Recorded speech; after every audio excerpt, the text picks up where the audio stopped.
Oke, Assalamualaikum warahmatullahi wabarakatuh. Pada kesempatan kali ini ya teman-teman, kita akan membahas terkait hmm,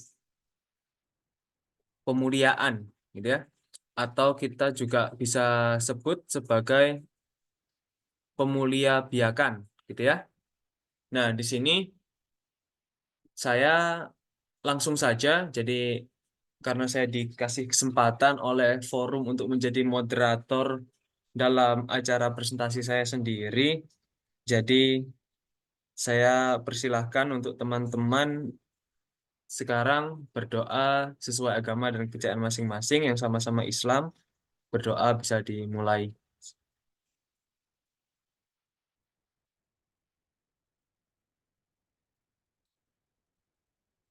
Oke, berdoa bisa dijeda dan dilanjutkan nanti. Ini sebenarnya untuk materi pemuliaan ini kita akan bicara singkat saja dan mungkin kemudian baru kita akan melakukan diskusi nih.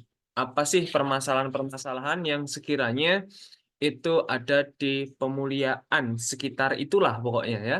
Jadi namanya saja pemuliaan, artinya kita bicara tentang sesuatu yang dimuliakan. Dalam artian mulia di sini ini ada yang ditinggikan begitu kan? Pemuliaan dimuliakan artinya kan ditinggikan. Apa yang ditinggikan sebenarnya adalah kualitas pastinya yang kita bicarakan di sini. Pemulia biakan hewan ternak, pemulia biakan tumbuhan dan lain sebagainya. Nanti kita akan lihat contoh-contohnya ya. Nah, artinya pemuliaan ini adalah bicara yang terbaik dari yang terbaik, gitu ya. Jadi best of the best begitu ya. Dan di sini saya akan perkenalkan sekali lagi, saya Aksan Fukilah Cahya dengan saya lagi-lagi. Untuk kali ini kita akan mulai ke slide selanjutnya. Nah, mungkin ini ya, saya belum sempat menambahkan animasi karena mungkin sedikit curhat. Ini saya belum seberapa bisa bergerak ternyata minggu ini dan ini memang agak mepet. Jadi pemuliaan atau pemulia biakan ini bicara pastinya tentang kemurnian galur atau ras. Jadi kita ingin menjaga galur atau ras ini supaya tetap baik gitu ya kondisinya. Nah, adapun kita ini ya, kita dihadapkan pada satu istilah gitu ya yang disebut sebagai penangkaran. Apakah pemuliaan dengan penangkaran ini sama? Sebenarnya tidak begitu. Karena kalau pada hari ini kita pahami penangkaran, maka penangkaran ini sebenarnya adalah sebatas ini ya, sebatas menjaga gitu ya, satu populasi ini tetap pada kondisi alami begitu. Jadi tanpa usaha untuk perbaikan kualitas dalam konteks ya, kualitas yang dimaksud oleh manusia. Artinya adalah yang berhubungan dengan profit gitu ya. Biasanya berhubungan dengan profit tergantung tujuan dari pemuliaan itu sendiri. Nah, kalau penangkaran ini dia cuma menjaga populasi itu supaya dia bisa untuk bereproduksi, meneruskan generasi tanpa kemudian campur tangan dari manusia untuk mengotak-atik karakter-karakter yang ada di dalam populasi tersebut begitu. Jadi nggak ada tuh ceritanya kita melihat penangkaran gajah. Kita lihat di penangkaran gajah, oh ternyata karakter yang dikembangkan adalah gajah mini, nggak ada gitu. Oh di penangkaran badak yang dikembangkan ternyata adalah badak dengan apa? Dengan cula melingkar, oh nggak ada gitu. Jadi tidak ada peningkatan dari segi karakter yang diinginkan oleh manusia begitu. Nah, tapi kalau kemudian pemuliaan ini adalah menjaga atau memperbaiki produksi atau kualitas gitu. Jadi biasanya kita melihat bahwasanya contohnya saja sebenarnya di hewan begitu ya. Ini ada macam-macamnya nanti ada apa pemuliaan hewan gitu ya. Kalau di pemuliaan hewan artinya kita katakan, oh kita memilih betina yang besar supaya frekuensitas atau jumlah telur ya itu lebih banyak. Oh kita memilih pejantan yang tangguh dengan asumsi spermanya itu lebih banyak atau lebih kuat seperti itu. Nah, lalu kemudian di ini apa di pemuliaan tanaman gitu ya. Kita ingin satu buah itu memiliki biji yang banyak supaya dia dapat katakan jagung begitu ya. Kita ingin yang bijinya banyak supaya dia lebih banyak ini apa lebih banyak ini apa lebih banyak dagingnya dalam tanda petik ya untuk kemudian bisa dijual lalu kemudian juga ditanam itu juga lebih banyak benihnya nanti yang tumbuh dan lain sebagainya itu bisa. Nah, sebenarnya macam-macamnya itu ada pemuliaan hewan, pemuliaan tanaman, pemuliaan hutan gitu. Pemuliaan hewan pastinya ya biasanya berhubungan dengan hewan ternak. Kalau pemuliaan hewan nanti kita akan kerucutkan ke hewan ternak saja begitu. Ini panahnya agak ini ya, agak salah ya, harusnya dia di sini. Saya apa harusnya seperti ini panahnya. Oke, biar nggak salah paham nanti. Walaupun apa kemungkinannya kecil salah paham. Nah, untuk pemulihan hewan biasanya berhubungan dengan hewan ternak. Pemulihan tanaman pastinya ya tanaman gitu ya. Lalu kemudian tanaman-tanaman, biasanya tanaman-tanaman hias maupun dia itu untuk konsumsi gitu ya. Hewan pun juga sama, ternak ini bisa hias, bisa konsumsi gitu ya. Lalu kemudian pemulihan hutan ini beda dari pemulihan tanaman. Walaupun mirip-mirip begitu ya. Sebenarnya pemulihan hutan ini lebih pada komoditas-komoditas hutan yang berhubungan dengan tanaman-tanaman kayu sebenarnya. Seperti itu. Walaupun kemudian sepertinya ya ini bisa digabung menjadi pemulihan tanaman seperti itu. Tapi memang dari yang saya baca dia dipisahkan seperti itu. Lalu kalau di tanaman ini ada pecahan apa pecahan konsep yaitu pemulihan hutan, kalau di hewan ini apakah ada pecahan konsep? Kita bisa lihat di sini pemuliaan manusia. Apakah ada pemuliaan manusia? Gitu. Ada. Pemuliaan manusia itu pernah juga dilakukan seperti itu. Sebenarnya ini kan pemuliaan ini kan dia adalah apa ya usaha yang dilakukan oleh manusia seperti itu. Dan ternyata manusia pun juga pernah dimuliakan begitu. Bukan kemudian kita mengangkat satu manusia jadi raja tidak. Bukan seperti itu pemuliaan yang dimaksud. Tapi pemuliaan manusia di sini itu pernah dilakukan. Di sini biasanya berhubungan dengan apa contoh yang paling sering digunakan adalah untuk pemuliaan manusia ini disebut sebagai sebentar saya ini ya nyontek ya saya kok pas ngeblank sedikit. Nah, oke, disebut sebagai eugenika, gitu ya. Eugenika ini adalah satu faham filosofis yang dianut oleh pengikut-pengikut Adolf Hitler. Ini setangkap saya. Jadi ada pemuliaan manusia, jadi kita membatasi mereka untuk berkembang biak, membatasi mereka untuk hidup, bahkan sampai pada level genosida. Seperti itu. Jadi kalau pemuliaan yang ada di manusia, ini lebih pada pelanggaran-pelanggaran, inilah pelanggaran-pelanggaran hak asasi manusia dan lain sebagainya begitu untuk kemudian menyisakan manusia-manusia yang dia itu lebih tahan dari penyakit dan lain sebagainya. Jadi kalau misal kita lihat ada orang berpenyakit atau cacat itu langsung dimusnahkan atau kemudian dibatasi dia untuk tidak menikah. Seperti itu. Itu pemuliaan manusia. Dan pada zaman modern seperti ini sebenarnya kalau dari sudut pandang saya ini hampir mirip pembatasannya itu seperti ya ini bisa menjadi satu kontroversi sendiri ya.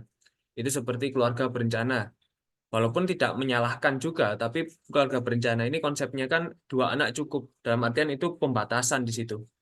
Walaupun dia kemudian Ya terserah lah siapa yang mau menerapkan. Dia tidak diwajibkan, tapi ada saran untuk 2 anak cukup. Nah, ini pembatasan sebenarnya. Dan itu bisa masuk pada pemuliaan manusia karena biasanya pembatasan ini dilakukan hanya pada negara-negara berkembang. Seperti itu supaya tidak lebih banyak lagi manusianya. Begitu.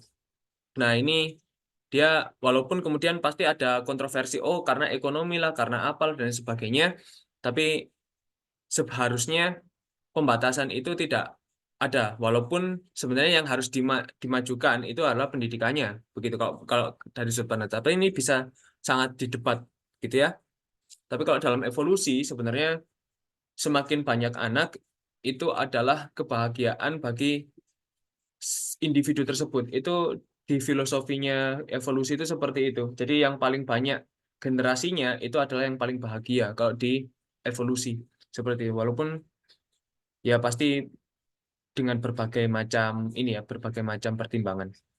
Nah, kita fokus ke hewan ternak ya. Di hewan ternak ini kalau dalam apa ya, dalam sudut pandang modern hari ini sebenarnya banyak sekali aspek begitu. Ada aspek pemeliharaan pastinya. Lalu kemudian ada biologi reproduksi gitu. Jadi banyak ilmu yang bisa dipelajari dalam pemuliaan begitu ya, termasuk genetika. Lalu kemudian biostatistika, biologi molekuler, bioinformatika dan lain sebagainya. Seperti itu. Jadi banyak hal yang bisa kita pelajari, aspek-aspek yang kemudian dapat menunjang pemuliaan ini sendiri. Seperti itu.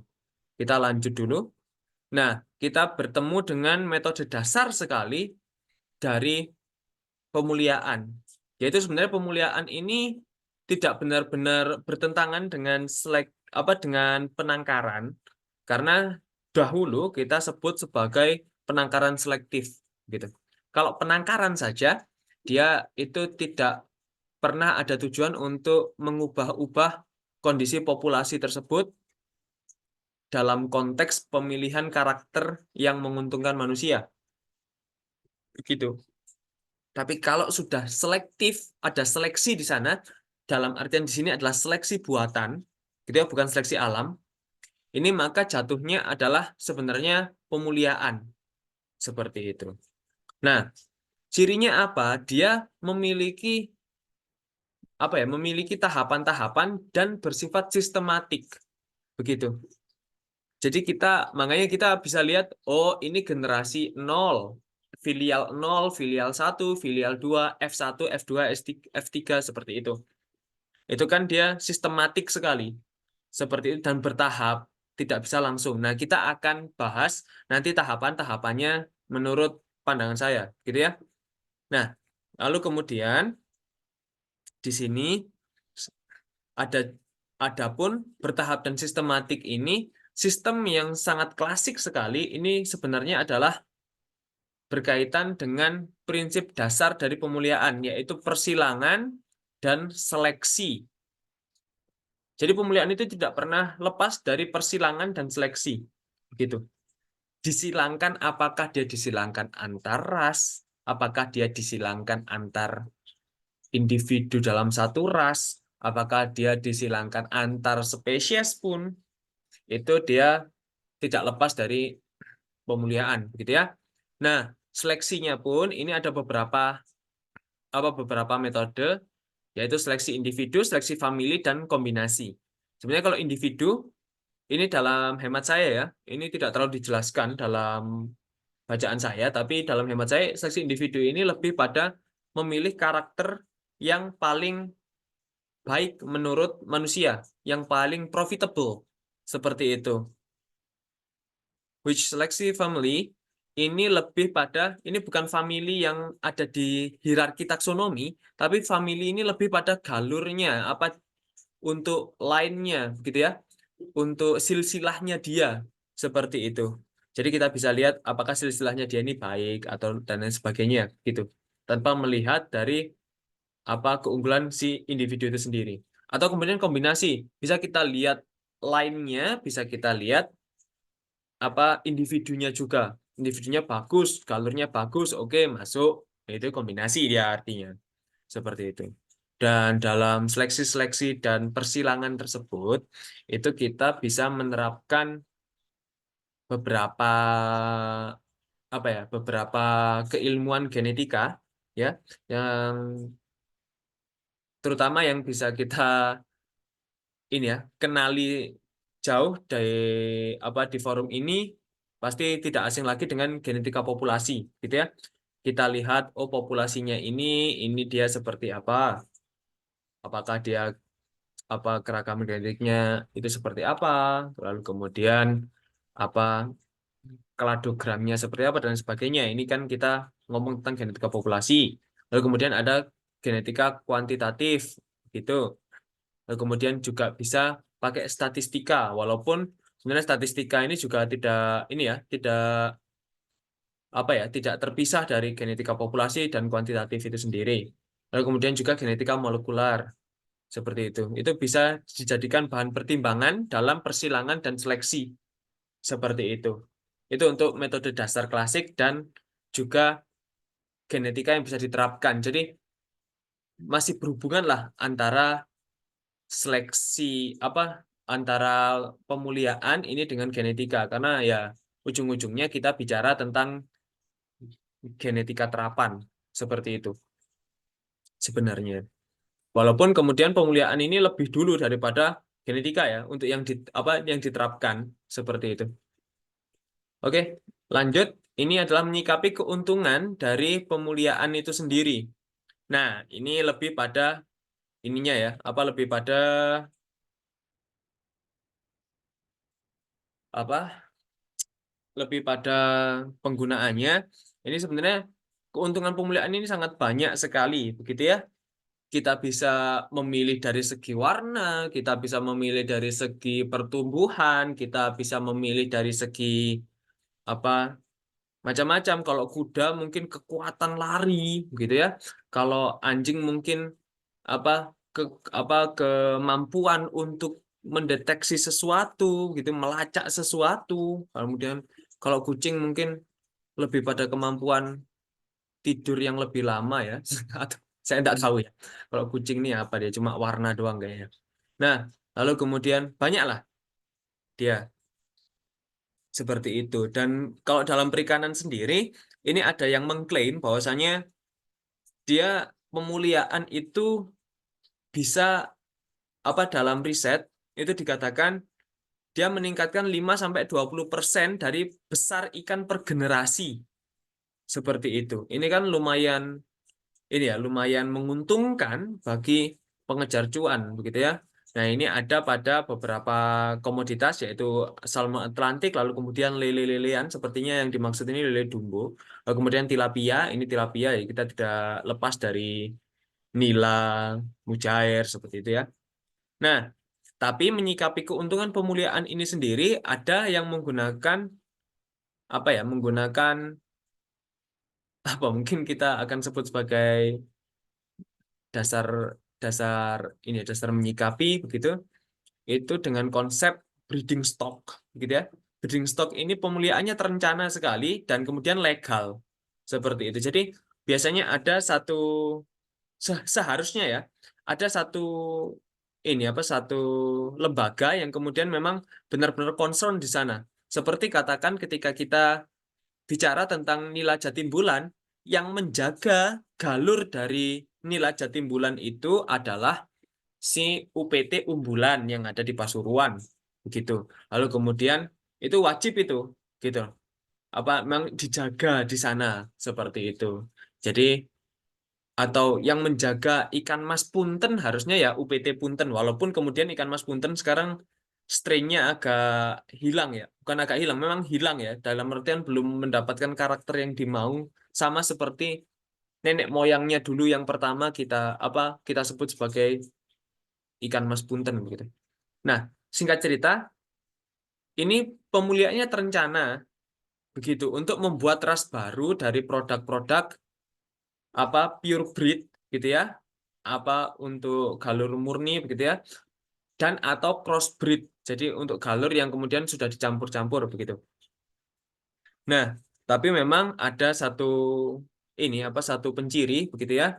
Maksudnya breeding stock ini dia sedikit inbreeding begitu. Jadi dia inbreeding ada, untuk menjaga galurnya itu tadi, tapi tidak dekat-dekat sekali. Kalau terlalu dekat nanti kan akan menimbulkan ini ya, menimbulkan efek samping yang tidak diinginkan oleh pembudidaya, gitu kan? Lalu kemudian banyak culing. Culing ini pembantaian ya, lebih apa seperti pembantaian begitu. Yang karakter-karakter yang tidak diinginkan dimusnahkan, dimusnahkan seperti itu, gitu ya. Lalu kemudian dan seleksi superior. Jadi kita menseleksi yang superior ini yang mana? Yang kemudian karakter-karakternya ini menguntungkan bagi manusia itu individu yang mana? Itu yang kita teruskan anakannya. Seperti itu. Dan ini akan beda dengan hibridisasi. Kalau hibridisasi kan dia pasti tidak menggunakan inbreeding sama sekali, wong spesiesnya aja beda. Seperti itu. Dan kemudian culingnya ini mungkin dia harus dilihat dulu kan. Apa maksudnya dalam artian dia tidak serta-merta culing. Mungkin culing masih ada, tapi yang paling membedakan antara breeding stock dengan hibridisasi ini nanti adalah apa ini untuk inbreedingnya ini. Yang satu ini sangat dekat dengan inbreeding, yang satunya sangat jauh dari inbreeding, begitu. Itu mungkin. Kalau seleksi superior, culing ini apa sepertinya masih ada, begitu. Nah, lalu kemudian ada juga yang ilegal. Yang ilegal adalah backyard breeding. Backyard breeding atau ini ya, atau apa ya, pemuliaan yang ada di pemuliaan halaman begitu ya, apa ya, nggak tahu lah bahasa Indonesianya, itulah intinya ya. Ini artinya dia tidak apa ya, tidak terrecord oleh pihak yang berwenang begitu. Jadi kita nggak tahu nih, katakan tadi kasusnya Nila Jatimbulan, kita nggak tahu kalau mereka itu mengembangkan Nila Jatimbulan. Jadi kita sudah nggak bisa record tuh. Itu tuh sebenarnya dia masih bisa dikatakan Nila Jatimbulan atau tidak. Itu kita tidak bisa record. Dan kemudian resikonya ini adalah melanggar etik hewan ternak. Begitu. Jadi ketika kita melihat backyard breeding, ini biasanya dia ini tidak apa ya, tidak sabaran untuk mendapatkan keuntungan seperti itu. Jadi dia bisa melakukan perkawin silangan yang kemudian memang menguntungkan bagi dia seperti itu tanpa mempertimbangkan kesehatan hewan. Lalu kemudian juga biasanya dia itu ada pada tempat yang kecil. Lalu kemudian dia tidak peduli dengan variasi pakan gitu dan lain sebagainya. Yang kemudian sebenarnya ini akan menjadi banyak perdebatan kalau teman-teman mau. Kita sebut sebagai peternakan intensif seperti itu. Jadi backyard breeding ini biasanya dilakukan oleh para pembudidaya untuk hanya mendapatkan banyak stok saja begitu. Sehingga dia tidak terrecord dan lain sebagainya. Walaupun kemudian saya berharap nanti Mas Alfi juga ini ya, apa membahas terkait apakah yang tidak intensif itu memang lebih baik daripada yang intensif. Nanti kita akan bicara kalau misal mau itu tentang hal tersebut begitu ya. Walaupun saya pernah tanyakan ke Mas Alfi, tapi kan nggak pernah dibahas di forum ini ya. Jadi mungkin bisa juga terserah nanti. Oke, kemudian kita masuk pada metode breedingnya. Sampai sini ada pertanyaan sebelum saya lanjut? Ada pertanyaan? Sebelum kita masuk pada metode breeding di sini. Saya oke lanjut ya. Oke, belum Mas, ada ya? Apa? Halo? saya izin tanya boleh? Boleh? Monggo. Ya, terkait tadi Mas yang pembahasan inbreeding itu. Oke. Jadi sebenarnya yang saya kurang paham itu sebatas mana itu perkawinan itu bisa dikatakan inbreeding gitu loh Mas. Itu kan kayak kalau pemahaman saya itu masih terlalu belum jelas gitu loh. Apakah antara ibu dan anak ataupun turunan keberapa itu juga masih dikatakan inbreeding. Oke, baik. Jadi sebenarnya untuk inbreeding sendiri ini pastinya ini ya apa kita bicara tentang silsilah keluarganya begitu ya. Nah, sebenarnya semakin dekat silsilahnya itu maka ya semakin besar inbreedingnya begitu. Cuma kalau semisal katakan kayak di manusia saja mungkin kita tarik ke manusia begitu ya, biar lebih enak mengibaratkannya. Nah, sebenarnya mungkin apa ya? Mungkin kembali lagi ke organisme yang dibudidayakan seperti itu. Cuman kalau di manusia sendiri, kalau di Islam begitu ya, itu kan dia sebenarnya juga menganut sistem pemuliaan juga sebenarnya, tapi pemuliaan dalam hal ini adalah menghindari inbreeding, tapi juga dia juga tidak melarang apa ya, yang hampir inbreeding begitu loh. Kayak ini mungkin kayak dosenmu itu kan dia ada inbreeding begitu ya. Saya nggak enak kita ngomong di sini ya. Tapi itu masih apa ya masih dikatakan kalau nggak salah itu sepupu begitu. Nah, ini kan masih apa ya masih dianggap dia agak jauh walaupun kita kadang ngomong oh itu inbreeding begitu. Seperti itu. Tapi kalau semisal kita katakan ada orang yang kemudian apa mengawini saudaranya atau menikahi saudaranya, ini kan nggak boleh seperti itu karena terlalu dekat begitu. Nah, itu kalau di manusia. Kalau misal dia di organisme tertentu, mungkin kita harus lihat juga dari ketahanan genetiknya dia juga seperti apa begitu ya. Karena sebenarnya inbreeding ini kan yang dihindari adalah adanya karakter pseudodominan. Jadi karakter yang sebenarnya dia itu harusnya lemah, tapi tiba-tiba menguat secara tiba-tiba. Tiba-tiba menguat secara tiba-tiba. Terlalu ini ya, tidak efektif sekali ya. Jadi tiba-tiba menguat karakter itu, harusnya lemah seperti itu. Makanya banyak tiba-tiba ada kecacatan, ada kerentanan terhadap penyakit dan lain sebagainya. Itu kan dia apa ditenggarai oleh gen yang kemudian harusnya tidak terekspresikan dengan baik, tapi karena dia menumpuk, akhirnya dia terekspresikan dengan baik karena dianggap dominan. Seperti itu, Sang. Kalau sejauh yang saya tahu. Ya apa? Ya, karena saya juga nggak tahu, jadi cukup. Ya, ini kayaknya kita akan undang ini ya, dosen-dosen yang dulu mengajarkan pemuliaan mungkin ya. Harusnya. Enggak sih, tapi memang apa ya, untuk inbreeding itu memang terkadang diperlukan. Makanya kita kadang melihat bahwasanya ikan itu ada yang dikawinkan dengan nenek moyangnya yang dulu-dulu begitu. Apa dalam artian apa untuk filial yang lebih atas seperti itu. Tapi kita sangat apa ya sangat menghindari sekali kalau dia pada apa ya pada anakan yang sama begitu. Kalau filial saja sebenarnya kan bisa kita ini ya kita putar-putar begitu. Tapi kalau semisal dia indukannya sama, itu kita sangat hindari sekali.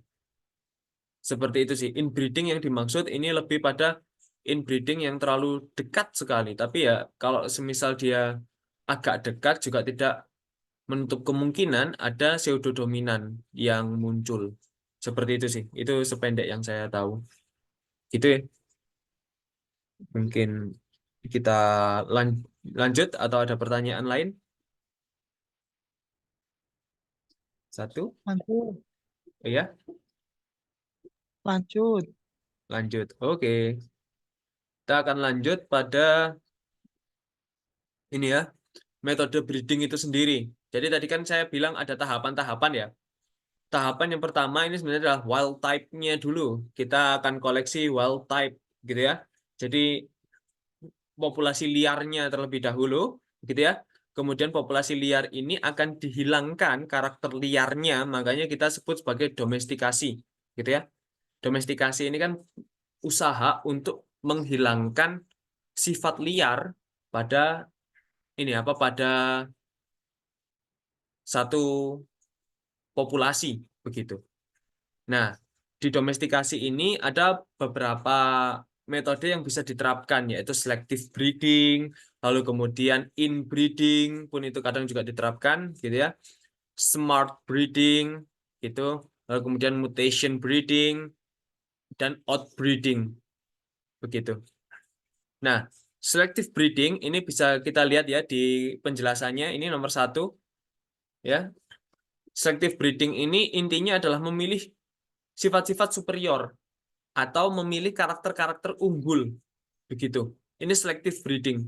Kita lihat nih, oh ikan ini dia cepat besar, oke kita pilih. Oh yang ini dia sulit untuk besar, buang. Seperti itu. Ini selective breeding di situ.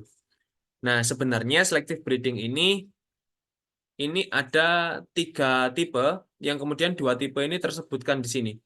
Selective breeding itu bisa line breeding, jadi kita lihat line-nya, gitu ya. Juga ada yang inbreeding, begitu ya.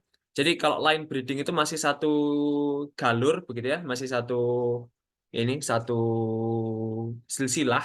Lalu kemudian inbreeding ini satu silsilah, tapi dia terlalu dekat, begitu ya. Lalu kemudian kalau outbreeding ya, ini kita bisa lihat di sini galur dikawinkan galur. Jadi satu galur, katakan galur A, ini dikawinkan dengan galur yang lain atau galur B. Nah, ini selective breeding bisa. Oh, galur A ini dia punya pertumbuhan yang cepat. Galur B ini dia punya warna yang bagus. Oke, digabung. Itu dia masuk ke outbreeding begitu. Atau outcrossing kita bisa sebut juga. Seperti itu. Nah, itu masih masuk selective breeding sebenarnya, cuma di sini kita bisa. Lalu kemudian ada smart breeding atau disingkat MAS, Marker Assisted Aided Selection, gitu ya. Bisa Marker Assisted Selection atau Marker Aided Selection, gitu ya. Jadi dia menseleksi berdasarkan marker. Jadi kita nggak lihat karakter yang tampak, tapi kita lihat informasi yang tidak tampak secara kasat mata, seperti informasi dari genetiknya atau kemudian dari protein yang dihasilkan dan lain sebagainya. Itu kita bisa lihat informasi-informasi molekulernya dia untuk kemudian menunjang dalam pemilihan ya, pemilihan bibit-bibit unggul seperti itu. Itu smart breeding, jadi sudah modern begitu ya. Lalu kemudian ada mutation breeding. Mutation breeding ini dia menggunakan mutagen. Jadi kita mempercepat ya genetiknya untuk bervariasi itu dengan menggunakan mutagen. Apakah itu dengan radiasi, apakah itu dengan bahan-bahan kimia, ini untuk mempercepat genetiknya itu berubah. Seperti itu. Itu mutation breeding. Seperti itu. Nah, lalu kemudian kita bisa lihat juga itu setelah didomestikasi ya. Ini terserah dia menggunakan apa di sini. Nah, biasanya kita akan lihat ada yang menggunakan prinsip purebred ya atau galur murni gitu ya. Itu artinya kita masih main dalam satu spesies atau kita sebut sebagai intra spesies gitu ya. Intra itu di dalam gitu ya. Nah, lalu kemudian ada juga yang dia itu dari spesies yang lain gitu ya. Itu berarti interspesies. Katakan gampangannya membedakan intra dengan inter itu kalau kalau dia antar artinya kita ingat-ingat internasional berarti antar nasional, antar negara. Gitu. Inter itu pasti antar gitu ya. Kalau apa dalam artian between gitu ya. Kalau intra itu within dalam artian di dalam gitu ya, di antara gitu ya. Di antara dalam satu spesies gitu ya. Gitu. Nah, kita pure breed di sini kita bisa gunakan preservation breeding. Kalau kita sudah dapat pure breed, sebenarnya pure breed ini adalah galur unggul dari intraspesies gitu. Jadi kita membuat satu apa ya, satu ras yang kemudian dia memiliki karakter yang sudah stabil begitu ya, dan kemudian kita akan klaim ini sebagai purebred begitu. Jadi satu ras, apa, katakan nila Jatim Bulan gitu ya, saya bolak-balik akan ngomong nila Jatim Bulan gitu karena memang ini ya, apa, paling gampang di saya. Nila Jatim Bulan ini kita klaim bahwasanya ini adalah purebred, artinya adalah ini yang yang stok yang ada dikatakan di Umbulan gitu ya, ini adalah stok yang memang dia memiliki karakter-karakter unggulnya nila Jatim Bulan, dan dia karakternya ini tidak, apa ya, tidak labil, dalam artian dia stabil begitu, karakternya ini ada terus begitu loh, selama galurnya ini dijaga seperti itu. Kalau jalurnya nggak dijaga, kasusnya akan jadi seperti ikan mas punten yang hilang sekarang seperti itu. Nah, bagaimana cara menjaganya? Kalau sudah kita dapat pure breed, maka kita bisa lakukan preservation breeding. Ini, preservation breeding ini lebih pada menjaga galur murninya dia. Begitu. Galur murni yang kemudian memiliki sifat-sifat tertentu. Begitu. Ini kita bisa lakukan preservation breeding. Lalu kemudian juga kita bisa membuat ras yang lain. Begitu. Itu dengan crossbreed atau designer crossbreed. Itu sama. Jadi kita akan ambil ras lain dari galur murni yang lain, begitu ya. Jadi ada ras unggul A dengan ras unggul B, kita gabung jadi satu untuk kemudian membentuk ras baru ya dalam satu spesies gitu. Itu yang kemudian mungkin diharapkan lebih unggul seperti itu. Seperti sebenarnya nira Jatim Bulan itu dia itu pakai ras apa ya? Saya lupa. Ada, kalau saya nggak salah ingat, itu dia ada apa, pure breed lain yang menjadi nenek moyang dari Jatim Bulan ini tadi. Seperti itu. Atau kalau semisal katakan dari ikan mas punten begitu ya, atau tombro punten, itu dia ada, kalau saya nggak salah ingat ya, kalau saya nggak salah ingat, ini bisa dicek lagi. Itu dia dari, saya nggak tahu namanya, tapi rasnya ini dia dari peranakan Eropa dengan Cina gitu. Jadi ikan mas yang dari peranakan Eropa dengan Cina kalau nggak salah. Lalu kemudian dicampur dengan apa saya lupa. Kemudian jadilah ini ikan mas punten itu tadi. Tapi ini apa, seingat saya. Tapi perlu diketahui kalau saya itu pikun. Jadi bisa jadi saya salah sekarang.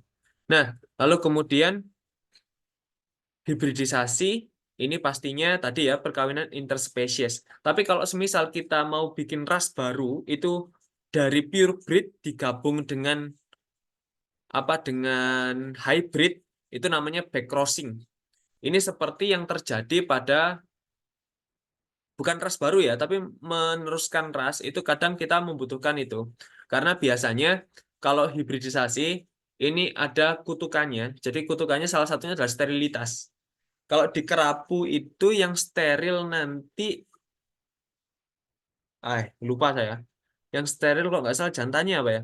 Jadi dia akhirnya betinanya ini nanti kalau nggak salah ya, betinanya itu dikawinkan dengan pejantan dari spesies yang murni, yang bukan hybrid begitu. Itu back crossing namanya. Saya lupa jantan betinanya. Nanti bisa saat diskusi kita lihat. Nah, itu back crossing namanya. Jadi hybrid campur pure breed itu back crossing. Oke, itu mungkin adalah metode-metode dari breeding itu sendiri. Nah, kita akan masuk ke contoh kasusnya dari selective breeding. Ini kita dapati gambar dari ikan koi ya. Ini sebenarnya kalau di Indonesia ikan koi ini dia di jurnal-jurnal banyak menyebutkan dia ini Cyprinus carpio. Sebenarnya dia bukan Cyprinus carpio, dia ini apa, spesies lain. Nah, tapi singkat cerita ya, memang genusnya Cyprino dia tapi masih Cyprinus. Nah, seperti ini. katakan dia Asagi dan Magoi. Ini dia di apa Asagi Magoi ini diseleksi gitu ya. Nah, terus kemudian menghasilkan Sumi Nagashi. Nah, Sumi Nagashi nanti dia di ini kan apa dikawinkan dengan Doitsu Sugoi. Ini kan artinya kalau seperti ini ya ini kan dari galur yang berbeda. Jadi galur ketemu galur gitu ya. Galur ketemu galur artinya tadi kita ngomong tentang ini ya, apa sebentar. Galur ketemu galur artinya kita ngomong tentang crossbreed begitu ya atau desainer crossbreed yang kemudian menghasilkan command Ryu ini tadi. Apa command Ryu ya? Ini bisa dilihat. Seperti itu. Nah, ini dia menggunakan prinsip crossbreed gitu ya. Jadi ada galur murni ketemu galur murni. Nah, lalu kemudian kalau semisal perubahan ini ya, perubahan-perubahan variasi gitu ya. Seperti Kanjo Asagi ke Narumi Asagi tanpa ada campur tangan ini ya, campur tangan persilangan. Ini dia memang selective breeding, tapi kita lebih mengarah pada ini variasi hereditas seperti itu. Jadi ini memang ada variasi lah, pasti setiap keturunan itu ada variasi. Nah, tapi ini kemudian diseleksi, yang diseleksi ini adalah Narumi Asagi ini tadi. Seperti itu. Nah, sebenarnya ya ini secara garis besar itu nggak jauh-jauh dari seperti ini. Nah, lalu kemudian sebenarnya juga kalau di sini ya, ini dia bisa di apa ya, di mix antara karakter-karakternya. Seperti katakan kita lihat di sini ada Doitsu. Doitsu ini sebenarnya lebih mengarah pada sisiknya. Kalau teman-teman lihat di sini ya, ini kan sisiknya dia cuma ada apa? Cuma di tengah. Ini sisik ini sebenarnya. Di tengah sama di samping biasanya. Itu namanya Doitsu memang. Sorry sorry. Nah, kayak gitu itu. Lalu kemudian ada yang mengarah pada Kohaku. Kohaku ini dia bukan mengarah pada ininya, apa bukan mengarah pada sisiknya, tapi mengarah pada warnanya. Jadi ini macam-macam. Soa ini seperti itu. Jadi dia kadang kalau misal teman-teman lihat di pasaran itu ada karakter-karakter yang kemudian di mix begitu ya. Katakan Doitsu Sanke begitu. Nah, artinya dia warnanya itu Sanke tapi sisiknya itu Doitsu dan lain sebagainya. Tapi intinya sebenarnya semua ini adalah selective breeding atau pemuliaan gitu ya, lebih ke pemuliaan yang tujuannya adalah untuk profitnya manusia. Seperti itu, makanya kita bisa lihat banyak sekali di sini. Begitu. Oke, itu selective breeding di mekanisme yang kemudian klasik begitu ya. Walaupun kemudian mungkin ada penggunaan yang modern, tapi kalau dari diagram ini sebenarnya ini adalah klasik begitu ya. Kita bisa asumsikan kita akan acuhkan dulu proses-proses yang di belakangnya, tapi kalau yang seperti ini cuma breeding-breeding saja ya, seleksi dan penyilangan, gitu ya. Seleksi dan penyilangan ini artinya dia klasik. Ini metode klasiknya seperti ini kira-kira. Oke, lanjut adalah smart breeding ini tadi. Nah, kita bisa lihat di sini smart breeding dia gunakan beberapa metode, gitu ya. Ada 3 metode, yaitu ZFN, lalu kemudian talent, sama crisp. Nah, di sini bisa dilihat ya singkatannya ada di sini. Nah, ini sebenarnya metode untuk editing ini ya, editing genetiknya begitu. Nah, di sini ada beberapa keunggulan dan kelemahannya gitu ya. Nah, ini kelemahan paling besar ekspensif gitu ya. Kita bisa lihat di sini. Highly cost efektif dan lain sebagainya. Ini ada multifunksional dan sebagainya. Nah, tapi intinya adalah kemudian kita bisa memproduksi ya, ini prosesnya yang ada di poin D ini, kita bisa memproduksi superior strain. Ini ya, superior strain gitu. Sampai kemudian kita mendapatkan strain yang memang kita mau desirable traits gitu ya, traits atau karakteristik yang memang sesuai dengan yang kita inginkan. Apakah itu menjadi apa, ikan itu adalah ikan yang menjadi lebih cepat besar, apakah ikan yang kemudian memproduksi lebih banyak telur, apakah kemudian ikan itu adalah ikan yang tahan penyakit dan lain sebagainya. Seperti itu. Itu bisa digunakan beberapa metode-metode ini. Ini smart breeding kalau dalam hemat saya gitu ya. Nah, lalu kemudian juga bisa seperti ini dari paper yang sama sebenarnya.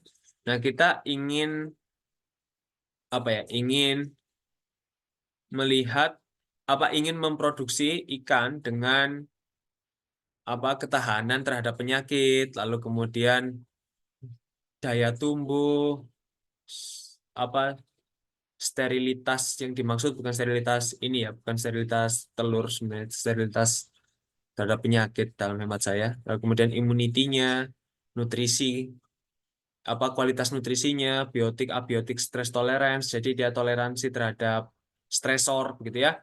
Lalu kemudian reproduksinya baik. Nah, ini kemudian kita bisa bandingkan, ini yang konvensional ada di sini ya. Nah, yang ini yang modern ada di sini. Ini yang satu ini dia konvensional, jadi kita lihat persilangan-persilangan ini dulu, begitu ya. Jadi ada siklus untuk seleksi 5 sampai 6 siklus begitu. Nah, ini bisa dibaca di sini untuk kemudian membuat ikan yang tahan terhadap penyakit dengan daya tumbuh tinggi, begitu ya, laju tumbuh tinggi, begitu. Nah, tapi kalau di sini kita bisa langsung ke genetiknya. Jadi di genetiknya kita bisa edit langsung supaya kemudian kita hilangkan gen yang mengganggu, begitu ya. Dan kemudian bisa lebih cepat memproduksi ikan yang kita mau. Seperti itu. Jadi lebih hemat waktu daripada kita menunggu 5 sampai 6 siklus. Ya, kalau misal ikan itu dia kayak gatul gitu ya, atau gupi gitu. 5 sampai 6 siklus kita 1 tahun pun jadi gitu ya, kira-kira. Nah, tapi kalau misal ikannya ini lama, tumbuhnya dan sebagainya, ini kan bertahun-tahun. Nah, ini bisa menghemat waktu gitu. Nah, kemudian kita akan buka di sini. Kalau dari saya sendiri, ini ada beberapa yang mungkin mungkin bisa didiskusikan. Yang pertama adalah sampai mana ikan lokal kita dimuliakan. Lalu kemudian bahaya ekologis pemuliaan itu sendiri, itu seperti apa, dan bahaya produk genetic modified organism atau GMO. Ini saya juga berharap Mas Alfi akan ambil peran dalam menjelaskan ini karena dia skripsinya kan terkait GMO ya. Ini seperti itu. Mungkin itu kurang lebihnya dari saya. Kita akan lanjut ke ini ya, ke diskusi seperti itu. Monggo Mas Mbak bisa ini.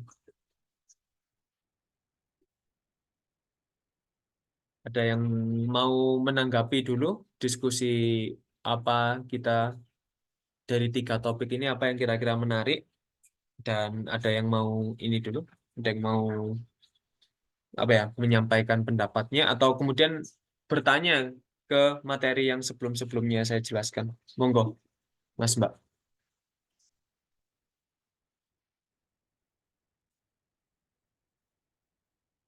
Halo? Masih terlihat sepi. Mungkin juga bisa ditulis di kolom chat begitu ya. Untuk ikan yang ikan lokal yang kira-kira sudah dimuliakan di Indonesia itu apa nih kira-kira?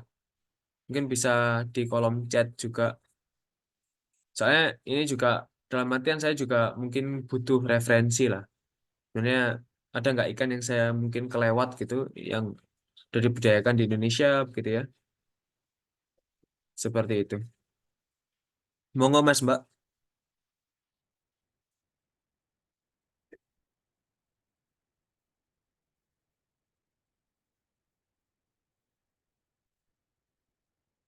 Halo? Gak masuk tak suaraku? Masih di jalan. Oke, Mas Alfi masih di jalan. Mas Tersang ada pertanyaan? Mas Bukti? Mbak Rengga? Mbak Desi? Mbak Iva? Bisa ditulis di kolom chat kalau semisal ini. Apa karena ini ya? Apa karena materinya sudah sangat familiar sekali ya di teman-teman? Atau bagaimana? Atau malah bingung?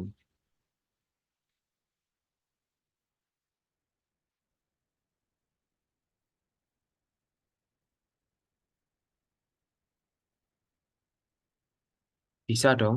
Geser ke slide nomor 3 ya. 1, 2, 3.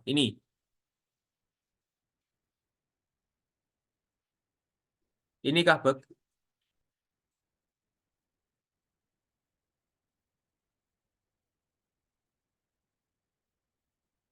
Ini?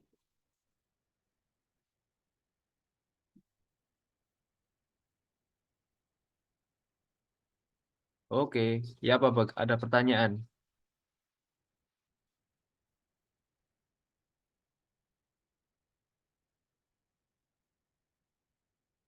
Oke, mau baca dulu ya.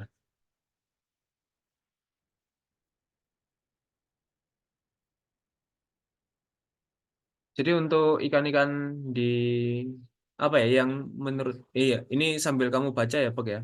Aku juga ini biar nggak sepi nanti biar di YouTube tuh biar enak gitu kalau dilihat nggak diem-dieman gitu kan. Hehe.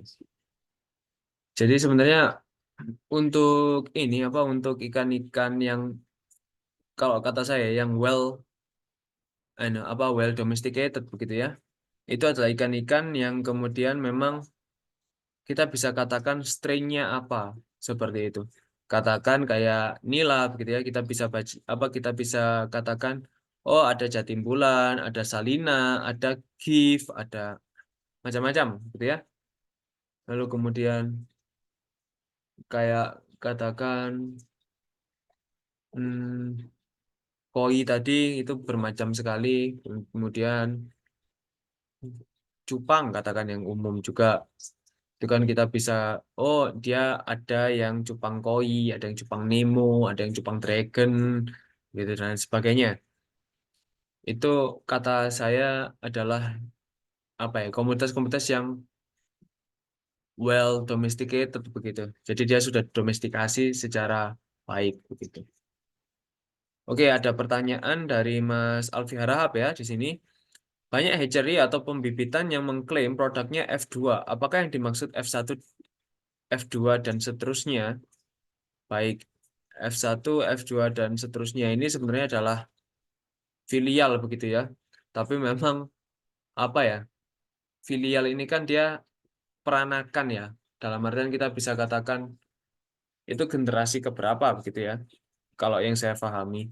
Tapi memang banyak juga penerapan-penerapan yang kemudian mungkin berbeda di ininya apa di apa ya? Di lapangnya begitu. Jadi tapi singkat cerita sebenarnya kita bicara tentang galur murni itu tadi.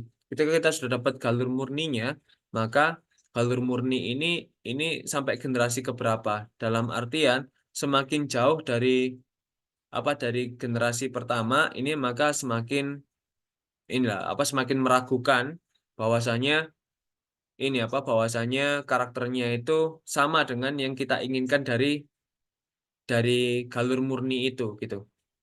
Katakan kita beli apa ayam Bangkok gitu ya. Ayam Bangkok dari apa ayam Bangkok F16 dengan F1 pasti beda. Kita ingin ayam Bangkok yang dia itu tubuhnya gagah gitu. Lalu kemudian apa dan apa maksudnya dan keuntungan-keuntungan yang dideskripsikan dari strain ayam Bangkok dari F1 sampai F16 ya beda gitu kan. Nah, sebenarnya Kalau di wild type begitu ya, wild type biasanya F0 gitu ya. Lalu kemudian dia biasanya ada yang dia itu dianakkan dulu, lalu kemudian peranakannya dia ini dianakkan lagi baru disebut F1. Ada yang kemudian ya ini setangkap saya itu harus 2 kali begitu. F1 ini apa bisa didefinisi sebagai anakan dari induk yang pertama kali domestikasi? Biasanya enggak. Kalau yang ini ya, yang saya ingat saya dulu pernah tanya soalnya ke dosen. Yang saya ingat ini dia harus 2 kali dulu. Jadi pertamanya F0, wild type F0 F1 yang saya ingat ya. Tapi bisa jadi beda. Cuma saya ingatnya seperti itu, Mas Alfi. Patokan galir murni itu dari mana? Apabila saya beli ikan dari Mas Alfi F2, oh dia nggak jual probiotik toh ternyata. Terus saya klaim F1, apakah bisa? Soalnya kan itu stok pertama yang tak punya, anjir. Ini adalah contoh-contoh pembudidaya yang curang ya, teman-teman. Jadi sebenarnya yang jawab ini sebenarnya harusnya bukan orang budidaya, tapi harusnya ustadz ya. Karena ini harus diceramai tentang dosa membohongi orang lain gitu. Jadi, nah tapi memang ya ini apa kebanyakan memang klaim-klaim ini yang berbahaya gitu. Dia F1-nya dari mana, F2-nya dari mana. Makanya di situ kita tadi kenal di slide yang kemudian teman-teman lihat sekarang ya. Ada breeding stock, ada backyard breeding, begitu ya. Kalau breeding stock ini memang dia legal, dia bisa dilihat apakah memang betul tuh ini dia adalah si itu apa si F1 tadi atau F2 tadi. Nah, kalau misal dia backyard breeding ini agak susah dia begitu. Nah, kalau misal dia ini ada pertanyaan ya, besar kemungkinan kalau galurnya udah jauh dari jadi nggak tahu F ke berapa. Nah, ini dia memang sudah nggak record begitu. Makanya terkadang kalau misal yang sudah tidak ketahuan ya, ini galur kemana, apa F berapa begitu ya. Ini biasanya kita akan seleksi individu begitu. Mana yang kemudian kira-kira dia itu punya karakter unggul seperti itu. Nanti jatuhnya saya next dulu ya. Saya ini dulu saya lihatkan di sini. Nah, nanti jatuhnya adalah outbreeding atau outcrossing. Jadi dia tidak sampai ke pure breed. Jadi bedanya outbreeding sama crossbreeding ini adalah kalau crossbreeding ini pure breed versus pure breed. Kalau outbreeding ini dia sudah tidak pure breed. Begitu. Apa? Tidak pure breed yang diinikan. Jadi cuma galur biasa, bukan galur murni. Nah, itu biasanya dia masuknya di ini, outbreeding atau outcrossing, sepaham saya. Seperti itu, Mbak Jusan. Jadi kalau memang sudah filialnya sudah nggak ketahuan, jangan sampai kita ngomong crossbreeding. Ini nanti salah dia, karena sudah nggak ter-tracking itu filial filialnya dari galur mana. Seperti itu. Begitu Mbak Jusan. Lalu kemudian ada pertanyaan dari Mas Bekti. Mbak Jusan bisa menanggapi? Oke, sip, kata dia. Nah, di sini Mas Bekti ngomong, anjir, aku kayak penyiar radio, anjay, anjay. Nah, penjualan klaim F1, F2, bayarnya juga nggak bisa recheck kalau yang dibeli beneran F2. Apa enggak? Jadi modal percaya aja, wek-wek, kasus lapang. Ya, ini dari Mas Bekti, dari Tulungagung ya. Jadi, oke Mas Bekti, kita akan coba jawab ya. Di sini, yaitu masalah klaim tadi, itu memang agak susah kalau memang apalagi dia backyard breeding seperti itu. Walaupun Mas Bekti ini kan dia kan juga pengalaman ya. Dia kan juga bilang kasus lapang ya. Jadi memang Mas Bekti juga tahu sekali di lapang itu juga kita bisa membeli bibit dari manapun begitu ya.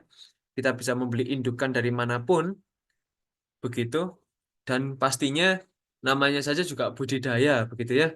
Ya budidaya ini ya kita akan lihat yang ini ya, yang lebih menguntungkan yang mana begitu. Karena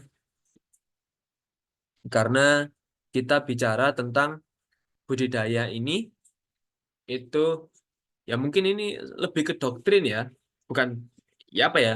Maksudnya kalau saya kan ini ya pernah jadi koordinator asistennya dasar-dasar aquacultur begitu. Nah, di sana definisi aquacultur ini kan ini apa? Memelihara untuk mendapatkan profit begitu ya. Nah, sebenarnya profit ini sendiri kan apa ya? Ini ya, apa? Get more from giving less begitu ya. Jadi mendapatkan lebih dari usaha yang sedikit begitu. Nah, ini kan prinsipnya untuk mendapatkan profit besar seperti itu. Nah, kadang ya kita percaya-percaya aja dengan apa dengan galur-galur yang tidak resmi yang diklaim sebagai F1, F2, padahal dia sebenarnya F16. Pas dibudidayakan, loh kok anakannya kok aneh-aneh, besarnya kok jenggot, apa. Nah, itu biasanya dia memang cuma asal klaim, dia tidak bisa kemudian mempertanggungjawabkan bahwasanya itu pure breed, seperti itu. Kalau semisal pertanyaannya F apa atau filial ya, atau anakan, ini bisa di tracking, apa nggak bisa di tracking sama sekali ya, ini dari Mbak Jusan di Kediri, gitu ya, dari Kediri. F atau filial ini nggak bisa di tracking sama sekali ya. Sebenarnya bisa, Mbak. Kalau semisal dia menggunakan breeding stock konsepnya ini tadi. Jadi dia memang ada pencatatannya sendiri. Seperti kalau misal di mamalia itu adalah ini apa? Adalah sapi Madura. Sapi Madura itu setahu saya dia nggak boleh dianakkan di luar Madura dan kemudian memang ini dijaga sekali breednya. Makanya sapi Madura itu mahalnya minta ampun. Karena memang dia dijaga sekali filialnya itu tadi. Dijaga sekali peranakannya itu tadi. Nah, kalau semisal sudah tidak dijaga, nanti kualitasnya akan menurun. Begitu. Sampai kecolongan kayak apa nilap apa kayak Tombro Punten. Ini kalau misal ada orang UPT Punten ini kayaknya saya diketok ini. Dari tadi contoh buruknya di UPT Punten terus ini ya. Tapi memang seperti itu. Begitu. Jadi ada dan memang harus dia biasanya adalah lembaga, satu lembaga khusus begitu. Itu yang menjaga kemurnian galur-galur itu. Makanya nggak boleh kita asal ngebreed, asal ngawinkan seperti itu sebenarnya nggak boleh. Gitu.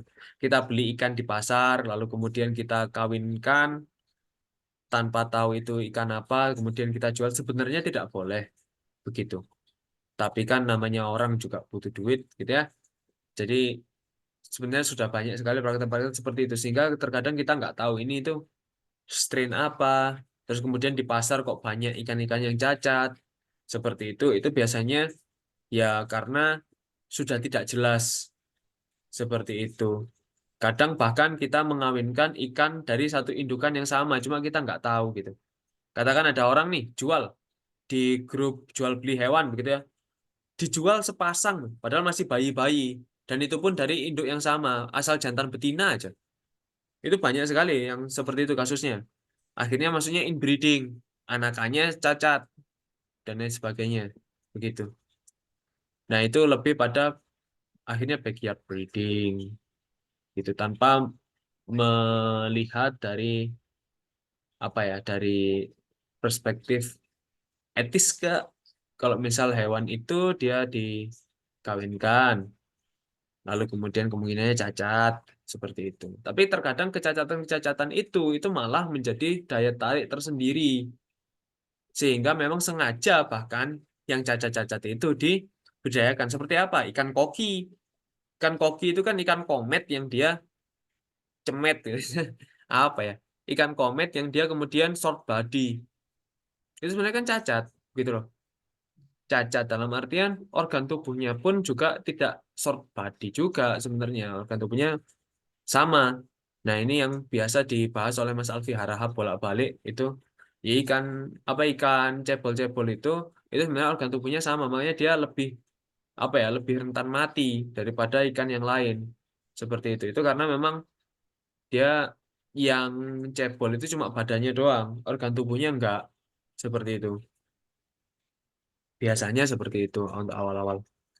Nah, dan itu kemudian dia diberdayakan terus, terus, terus untuk kepentingan manusia. Seperti katakan di anjing itu ada pitbull, chihuahua dan sebagainya. Itu kan dia mengecilkan tubuh dan sebagainya. Ada bahkan yang dia untuk bulldog gitu ya. Kalau nggak salah bulldog itu. Dia sampai kesulitan bernafas sebenarnya. Begitu loh. Cuma kita lihat lucu sekali. Padahal moncongnya itu udah ke dalam sekali dan sehingga dia sulit bernafas sebenarnya. Tapi karena lucu akhirnya kita akhirnya orang-orang banyak pelihara gitu. Itu sebenarnya kan nggak etis sebenarnya. Begitu. Ini bahas-bahas FF ini pada ngerti ini nggak arti galur nggak sebenarnya? Ya, Bavi, monggo. Enggak, yang lain pada ngerti nggak arti galur maksudnya apa galur? Ada yang mau menjawab Alfi, teman-teman? Soalnya dari tadi pertanyaannya apa namanya? Bisa nggak F1 dideteksi? Bisa sebenarnya gitu. Bisa F1 deteksi. Karena kan F1 itu anak dari galur murni ya gitu ya. Sebenarnya galur itu Hmm. sendiri kan artinya sekelompok individu jenis. Ini saya bacain ya di satu artikel. Sekelompok individu jenis yang homozigot atau mendekati homozigot. Artinya dia secara karakteristik dia mirip gitu ya. eh, yang diperoleh melalui perkawinan sekerabat secara terus-menerus. Yang paling cepat biasanya diperoleh melalui perkawinan sekerabat 6 sampai 7 generasi secara berulang. Jadi tadi kan diperoleh melalui tadi back cross apa crossbreed, back cross gitu. Sampai mungkin 5 sampai 7 kali gitu kan. Sampai akhirnya diperoleh indukan yang memiliki anakan yang homogen gitu ya, memiliki ciri yang sama. Jadi ciri-ciri pertama dari F1 itu pasti anakannya homogen gitu. Jadi dia pasti kan ketika di crossbreed dicari yang memiliki penciri paling diinginkan gitu ya. Kita nggak bisa bilang paling superior, bisa jadi yang diinginkan yang inferior gitu. Misalkan tadi yang cebol-cebol kan ada kan, yang nyari sapi-sapi mini itu kan ada gitu.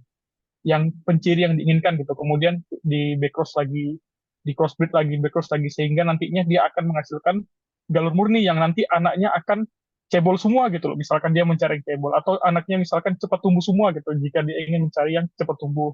Nah, penciri dari F1 tadi adalah anakannya dia seragam gitu. Nah, semakin banyak F-nya, maka nanti keseragamannya akan menurun karena tadi homozigot tingkat homozigotnya akan menurunkan gitu ya.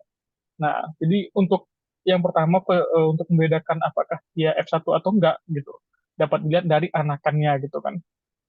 F1 ini kalau kawin F2-nya gimana kira-kira apakah dia seragam atau enggak. Jadi semakin tidak seragam, semakin kecil kemungkinan kalau dia itu F1. Kemungkinan kecil, semakin kecil kemungkinan kalau dia itu anakan dari F1. Artinya dia kemungkinan bukan F2. Bisa jadi F kesekian kan gitu. Itu. Nah, cara keduanya itu yaitu melihat dari sertifikat breedingnya atau sertifikat pembibitannya kan. Biasanya kalau untuk tumbuhan ada sertifikat pembibitan tuh, misalkan di pusat penelitian kelapa sawit, dia bisa menghadirkan sertifikat tuh dari bibit-bibit yang dijualnya gitu. Biasanya untuk lembaga-lembaga yang eh, kredibel gitu ya, kayak di pertanian misalkan pusat penelitian kelapa sawit gitu ya. Atau kalau misalkan di hatchery biasanya penyedia-penyedia induk di udang gitu kan misalkan dari Konabe gitu dan lain-lain gitu kan. Biasanya kan mereka punya sertifikat breeding gitu. Nah, dari sana juga bisa dilihat gitu kan. Apakah dia F1, F2 atau sebagainya gitu. Cuman tadi kalau untuk ciri-ciri utamanya tadi kan dapat lihat dari filialnya, semakin dia homogen filialnya semakin dekat dia ke galur murni kan gitu.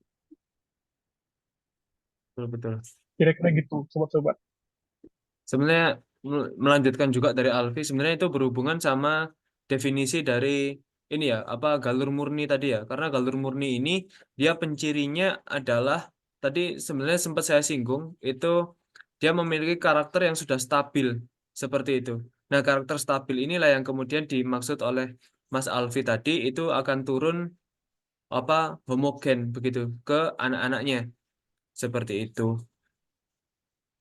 Itu sih. Benar, makanya dibilang stabil karena dia ketika turun hampir semua anaknya gitu, nggak bisa kita bilang 100% tapi presentasinya sangat besar gitu kan, mungkin 90% up atau berapa itu mungkin agak berbeda-beda ya setiap eh, departemen yang melakukan selective breeding gitu ya, yang Hmm. berapa yang dianggapnya sudah murni gitu kan, tapi ketika dianggap sudah murni, nah nanti ini yang dikeluarkan sertifikatnya gitu kan, sebagai kita bilang parental lah gitu kan, parental.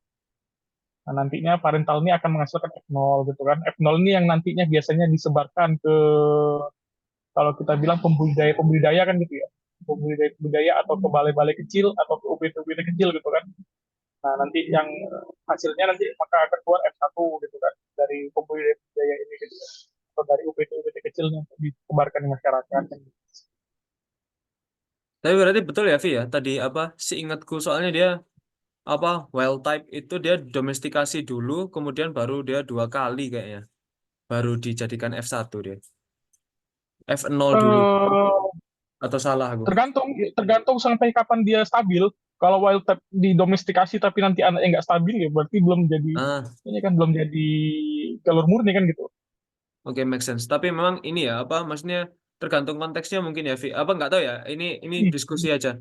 Apakah kalau misal konteksnya itu cuma untuk ini apa cuma untuk kemudian dilepaskan kembali? Apakah untuk restocking gitu? Tidak untuk budidaya. Jadi kita nggak cari sebenarnya ini semi apa ya semi penangkaran begitu. Itu ya apa Vi? Bisa dikatakan Eh, F1 kalau penangkaran kan tidak ada pencarian galur murni, betul. Tapi galur tidak ada kan. biasa gitu. Kalau misal kita galur biasa nggak bisa ya F1, F2 gitu ya. Aku belum pernah dengar ya sistem filial-filial kalau di penangkaran ya. Kayaknya enggak. Aku belum pernah dengar soalnya. Nah, Apakah ada atau enggak ya sistem filial-filial. Soalnya kan kalau di penangkaran biasanya kan indukan diambil langsung diperanakan langsung disebarkan gitu biasanya. Aku belum pernah dengar anakannya diperanakin lagi kan gitu. tapi Kenapa memang nggak dia ini nanti ambil lagi dari alam kan gitu. Karena nanti betul, semakin lama sifat domestiknya akan semakin meningkat nggak sih? Ketika betul, dia betul, anakannya dianakin lagi gitu terus cicit-cicitnya kan gitu yang betul. cuma dengar dari cerita opungnya kan gitu nah apa di alam liar kayak gini loh kan gitu dia Masa cuma dengar manggil gitu cucunya cuk nggak jor tidak jor, diturunkan. Tidak agak diturunkan kan kasar gitu ya. sifat niatnya kan gitu Mm-mm. kayaknya nggak masuk akal Pertanyaan, kalau misalkan di galur kalau di ini ya dalam hal untuk penangkaran ya. oke. Berarti kita sepakat ya di sini kalau misal dia kalau cuma galur tok itu kita nggak bisa ngomong filial ya. Harus dia galur murni. Filial itu berasal dari galur murni ya. Berarti kita make clear Iya, dulu. sejauh ini seperti itu. Oke, Sepahamku baik. seperti itu. Kalau ada yang nyangkal ya silakan. Aku setuju sih. Karena ya aneh juga galur itu udah nggak jelas kok tiba-tiba F1 dari anak nggak jelas kan kacau juga ya. Maksudnya anak kan nggak jelas ini. Apakah hasil selingkuh, apakah apa kan tiba-tiba F1 kan kacau juga ini. Iya. Kecuali dia sudah kemudian dimurnikan galurnya baru kemudian kita lanjut F1 gitu ya. Nah, ini F0. Bekti nanya definisi stabil itu maksudnya gimana, Mas? Stabil itu ya tadi anakannya sudah homogen kan gitu. Tidak banyak variasinya. Itu Lebih stabil. pada ini sih apa kalau menurutku ya Vi ya. Ini nggak menyangkal tapi mungkin agak menambahkan kalau kamu setuju. Itu karakter-karakter unggul yang diinginkan itu dia sudah apa ya sudah stabil ketika diturunkan. Sebenarnya lebih ke karakter unggulnya dia itu. Karena galur murni biasanya dia apa yang dicari itu karakter unggulnya. Ya apa Vi? Apa beda? Karakter unggul ya. Artinya kan ya mirip dengan indukannya kan gitu ya. Karena kan Iya, nanti betul. eh, eh, eh, ya semakin homogen kan gitu. Itu yang dianggap dia stabil kan gitu, keturunan stabil. Dan itu nanti bisa ini kan dalam artian mungkin sampai F3 atau sampai F4 masih stabil gitu kan. Tapi nanti begitu F5 sudah mulai banyak campurannya kan gitu. Nah, artinya nanti mesti di backcross lagi kan gitu, backcross lagi ke atas untuk dimurnikan kembali lah kan gitu. Nah, nanti ketika sudah murni lagi 1-2 generasi atau beberapa generasi lagi kan gitu, baru dia jadi F1 lagi kan gitu kira-kira. Soalnya kan Ya, tidak mungkin kita kan menyimpan F1 itu secara abadi kan, tidak ada yang abadi ya guys. Berapa ya. tahun sih umur nilai itu kan gitu. Dan itu memang harus ada pemurnian bolak-balik lah. Hmm. Karena kalau nggak gitu Nah ya itu hilang yang kita kasusnya. Hmm. itu yang kita nggak tahu apakah benar dilakukan atau enggak ya di Indonesia ya. Karena sejauh ini kayaknya kerjaan pemerintah tuh cuma menciptakan ini ya varian baru, Eh, varietas eh, baru. eh, Cuman nggak tahu eh, eh. apakah Ini dia diupload sebenarnya di YouTube, bro. merawat varietas itu kan. Jangan ngomong pemerintah kencang-kencang. Ini diupload di YouTube ini. Ya maksudnya itu kan mesti dipertanyakan kan, apakah sebenarnya setelah mereka ciptakan, Ya, ya. apakah mereka tetap lakukan perawatan galurnya itu kan. Nah itu kan juga mesti dipertanyakan karena kan bisa kita lihat kalau di lapang yang klaim-klaimnya lele apa di zamannya pertama kali booming itu kan wah keren banget kan gitu. Cuman makin panjang kok makin menurun kualitasnya kan gitu. Nah itu perlu dipertanyakan apakah memang variannya itu yang rentan terhadap perubahan lingkungan yang baru atau memang variannya tidak dijaga kan gitu. Itu yang perlu dipertanyakan. Sebenarnya analogi paling ini ya menambahkan analogi paling enaknya kayaknya kalau kata saya itu galur ini kalau filial ini dia kamu katakan ngeprint gambar gitu ya katakan ini apa covernya ini gitu ya. Nah ini kita kita print apa sudah itu dia apa F F0 gitu katakan ya atau parental gitu ya parental. Nah kemudian kita fotokopi berwarna sekali gitu loh. Nah itu dia F0. Nah fotokopian itu tadi kita fotokopi lagi. Nah itu F1 kita fotokopi lagi. Lama-lama kan dia kualitasnya kan nggak sama dengan yang kalau misal dibandingkan sama ini asalnya parentalnya tadi gitu sih apa lebih apa ya pasti pasti ada penurunan ini apa penurunan kesamaan kalau kata saya seperti itu sih kataku jadi makin lama makin jelek lah begitu sama kayak kayak orang main main ini rantai kata begitu kan kata pertama apa nanti masuk kedua apa ketiga apa tiba-tiba sudah ngaco aja di yang belakang. Nah, itu dia ibaratnya filial tuh kayak gitu dia. Informasinya pasti makin banyak di copy, makin berpotensi untuk berbeda.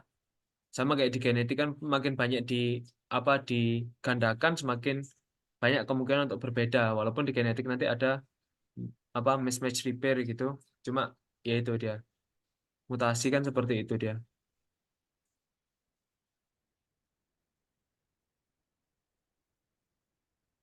Itu mungkin ya, Vi. Iya. Juicer keluar cuy. Tidak sopan nih. Itu ya apa ini kita kekurangan tetua ini. Ini tadi bukti kayaknya ada dia kurang ajar dia. Dihapus sama dia tapi ini kalau misal kita mau jaga galur murninya tapi nenek moyangnya sudah manupus ya apa mas kata dia. Ya itu kan makanya kan di crossbreed itu gunanya supaya Iya, tetap murni mas. Karena nggak mungkin manupus sih tapi tidak ada yang abadi. Ya makanya kan berapa 2-3 generasi biasa dibalikin lagi kan di cross lagi 2-3 generasi di cross lagi supaya tetap ada. Tapi kayaknya pada prinsipnya walaupun tetap di back cross pada akhirnya sifat unggulnya pelan-pelan pasti bakal hilang kan. Jadi ya betul makanya proyek-proyek itu nggak ada yang sekali proyek bisa bertahan puluhan tahun kan gitu harusnya. Ada waktunya dia untuk proyeknya diulang lagi sebenarnya kalau untuk penciptaan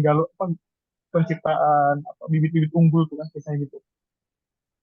betul betul setuju sama Alfi tadi karena Kecuali mungkin ini ya kalau dalam kasus tumbuhan ya ada namanya kultur jaringan kan. Kalau di hewan nah, kayaknya susah kali ya. partenogenesis dia itu kan yang paling mirip sama induknya kan kalau partenogenesis itu kan dia tinggal kopian aja tapi betina semua nanti ujungnya. Ini benar semua sih. Nah, apa menyambung Alfi tadi karena ini sih betul pasti nanti apa akan berubah cepat atau lambat pasti ada perubahan karena memang prinsipnya itu ada yang disebut sebagai mikroevolusi. Mikroevolusi ini berhubungan dengan sebenarnya evolusi secara keseluruhan itu dia berhubungan dengan tadi variasi hereditas. Jadi setiap diturunkan itu pasti ada variasi seperti itu. Kita nggak mungkin menciptakan individu yang 100% sama. Begitu loh. Meskipun dia katakan sifat unggulnya itu banyak samanya, pasti ada yang beda. Entah di sifat unggulnya itu ataupun di sifat yang dia tidak unggul ataupun di sifat yang nampak ataupun yang tidak nampak. Itu pasti ada perbedaan. Nah, perbedaan itu nanti terakumulasi pasti akan menjadi perbedaan yang cukup terlihat di kemudian waktu. Seperti itu. Mungkin penjelasan kenapa kok dia tidak bisa kita preserve full, kecuali mungkin ya Vi ya, mungkin kalau misal sudah maju sekali lalu kemudian kita bisa menggunakan cloning begitu ya, cloning Cloning. tapi tapi Iyalah. Itu pun sampai sekarang cloning belum ada yang ini kan, belum ada yang bertahan lama ya. betul, karena cloning ini dia biasanya ini kan penyakitnya cloning itu kan tetap ya di telomer itu kalau setangkepku, karena dia semakin lama telomernya semakin habis, jadi biasanya Habis. apa ya, Umurnya semakin biasanya pendek. heeh. Jadi kita katakan ngambil gen dari ini ya, dari ikan umur 1 tahun. Nah, padahal umur maksimalnya dia 2 tahun. Nah, kalau kita cloning, itu ikan yang baru lahir dari cloningan itu usianya tinggal 1 tahun karena dia gennya sudah tua. Anggapannya dia cloning dari yang Asumsinya segitu sebelumnya sampai itu. sekarang. Apa? Sampai sekarang asumsinya masih kayak gitu kan itu. Masih belum ada Betul, teknologinya untuk 100% plug ya. betul, Popasan. betul. Tapi memang kultur jaringan kalau di tanaman itu lumayan sakti sih. Tapi memang dia gak sesakti apa ya? Ada lah kekurangannya, tapi dia ini apa? Tapi dia lumayan apa ya? Membantu untuk memperbanyak genetiknya itu. Apa memperbanyak individu yang punya genetik sama itu tadi. Memang kalau kultur jaringan ini. Aku agak lupa kultur jaringan itu kekurangannya apa ya? Pernah presentasi aku soalnya dulu itu. Apakah Tetap aja nggak sih, namanya juga turun nanti pelan-pelan juga bakal berubah. Cuman mungkin kalau kultur jaringan lebih lama kali kan. Apa namanya, perubahannya lebih lama kan. kalau nggak salah itu pada ketahanannya, Vi, kultur jaringan itu. Karena dia Oh, gitu. nggak dapat gen dari ini nggak dapat campuran gen dari ini lawan jenisnya. Hmm. Seingatku ya, tapi itu perlu diklarifikasi lagi sih. Maksudku ya mungkin next time kalau misal apa sudah mulai jauh kita bisa bahas itu kultur itu juga. Cuma di ikan kan agak jauh ya kultur ya. Kalau kultur bakteri masih mending, ini kultur tanaman soalnya. Itu sih. Tapi memang seingatku itu ada kekurangannya memang dia. Makanya dia ini apa perlu apa ya maksudnya memang tetap perlu disilangkan. Pokoknya kesimpulan presentasiku dulu itu tetap perlu disilangkan. Nggak bisa kita depend to kultur itu toh. Kayak gitu. Tetap ada ini berarti ya, tetap ada, ya aku bilangnya mungkin istilahnya peremajaan ini kali, peremajaan galur apa ya istilahnya ya? Yo, purifikasi galur. Sebenarnya Apa nggak bilangnya purifikasi ini? ya, Vi ya, karena dia menambahkan ini kan, menambahkan Malah genetik dari malah lawan jenis meramaikan kan. ya, malah meramaikan Iya. genetiknya ya. Iya, iya. Nah itu. Oke, tapi ini mungkin sama ada Alfi juga ya. Ayo kita ya apa, Vi, menurutmu dengan ini dengan pengeditan gen ini, dia karena mungkin kita sudah pernah bahas, tapi kan kita nggak bahas di sini ya. Itu ini berkaitan dengan GMO ini. Dia ya apa nih? Karena kan ini dikatakan smart begitu ya. Tapi apakah itu berbahaya atau bagaimana? Ataukah kita bandingkan pertumbuhan cepat yang dilakukan dengan dengan metode modifying genetik sama apa her apa hormonal add, apa adding hormonal gitu. Menambahkan hormon hormon pertumbuhan pada pakan gitu.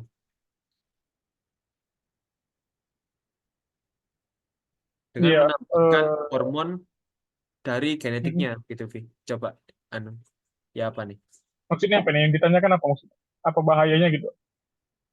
Apakah mengedit genetik untuk mempercepat apa untuk menambah hormon pertumbuhan, katakan ya kita kasusnya hormon pertumbuhan itu lebih baik Mm. daripada kita menambahkan hormon pertumbuhan di pakan begitu. Kalau Hmm. kira-kira ya apa nih?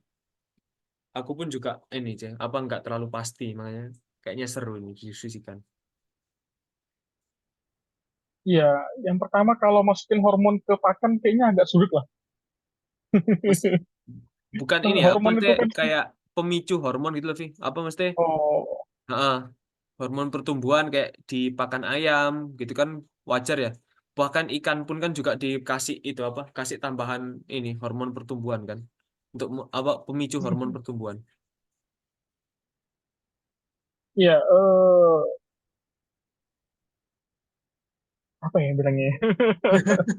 GMO ya, GMO, Iya. GM.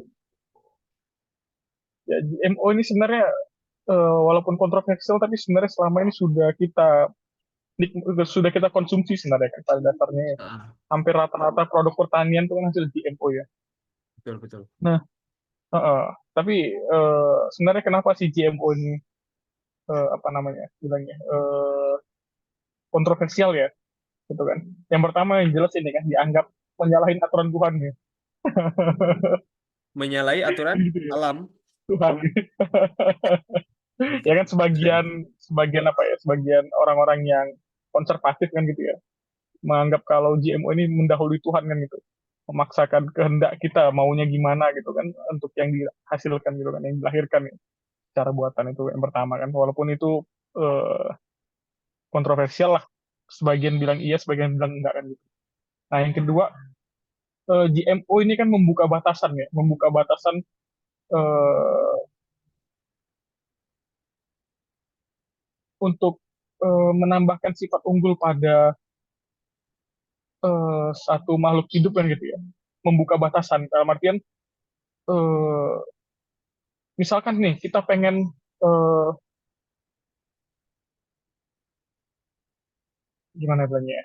Kita pengen Ini kayak harus hati-hati banget ya. iya. Oke oke. Ya, misalkan nih kita pengen ikan ikan ikan dengan pertumbuhan yang kencang gitu misalkan ya. Nah, Mhm. otomatis kita harus menambahkan eh, gen pemicu GH kan gitu ya, pemicu growth hormone kan gitu ya pada Mhm. ikan tersebut. Nah, eh, untuk growth hormonnya sendiri tidak mesti dari ikan, bisa jadi dari hewan lain atau bisa jadi dari makhluk hidup lain gitu loh. Nah, itu yang jadi makanya bisa dibilang dia membuka batasan kan gitu. Jadi tidak mesti nih growth faktornya itu dari ikan juga, nggak mesti dari spesies yang sama, nggak mesti dari genus yang sama, nggak mesti bahkan dari kingdom yang sama gitu loh, separahnya gitu kan, nggak mesti dari ini. Sepaham saya begitu, makanya dia memang eh, potensinya menjadi tidak terbatas dan bisa diedit untuk menghasilkan segala macam kan gitu. Nah, kenapa dibilang juga beberapa eh, kita bilang lah beberapa ahli berpendapat kalau GMO ini bisa berbahaya kan gitu terhadap konsumen apa konsumsi. Nah, karena tadi memang dengan menambahkan gen dari kita katakanlah dari organisme lain kan gitu yang jauh. Misalkan tadi nih ikan diambil dari growth hormonnya kita bilang apa kali ya? Serangga mungkin atau apa kali yang pertumbuhannya lebih cepat kan gitu. Yang hormonnya lebih cepat gitu, lebih banyak hormonnya. Nah, bisa jadi ketika penambahan hormon ini bukan cuman sifat cepat tumbuhnya saja yang terkopi, bisa jadi sifat negatif lainnya yang mungkin ada pada hewan ini gitu. Dalam artian mungkin yang diambil bukan hormon dari hewan konsumsi gitu ya. Bisa jadi dia bakal muncul pada si hewan GMO-nya ini gitu, atau pada tumbuhan GMO-nya ini gitu. Gitu. Itu yang menjadi salah satu kontroversi gitu. Kenapa GMO ini masih banyak lah yang eh, menganggap kurang baik kan gitu. Walaupun sepaham saya ya beberapa ahli genetika itu atau beberapa ahli bioteknologi biasanya memiliki standar kan gitu. Misalkan untuk GMO untuk eh, untuk organisme konsumsi gitu ya, untuk misalkan untuk tumbuhan gitu atau untuk hewan yang dikonsumsi sebaiknya diambil dari gen yang mau dimasukin gitu ya, gen yang mau diedit ini atau yang mau disisipkan ke dalam organisme ini gitu untuk edit value-nya sebaiknya dari hewan atau dari tumbuhan konsumsi juga gitu. Seperti itu biasanya untuk menghindari gitu ya masalah-masalah seperti yang tadi sempat saya jelaskan. Biasanya seperti itu. Contoh misalkan tumbuhan biasa diambil dari tumbuhan juga kan gitu. Atau hewan hewan konsumsi biasa diambil dari hewan konsumsi lainnya gitu. Yang mungkin mempunyai misalkan ingin pertumbuhan yang mempunyai pertumbuhan lebih baik kan gitu. Biasanya seperti itu. Atau misalkan kayak ada contohnya juga eh, ada yang membuat ikan nila dengan omega 3 lebih tinggi gitu. Jadi ikan nila disisipin gen dari salmon supaya apa? Supaya kadar lemak omega 3-nya lebih tinggi. Itu ada yang seperti itu kan gitu. Jadi walaupun dia terjadi penambahan gen dengan menambahkan gen dari hewan yang juga hewan konsumsi dianggap lebih aman gitu. Sejauh ini seperti itu pemahaman saya terhadap GMO. Tapi kan sebenarnya pembukaan batasan ini kan saya awal dengar Mas Alfi ngomong tadi tuh langsung kepikiran vaksin kita babi, Bi.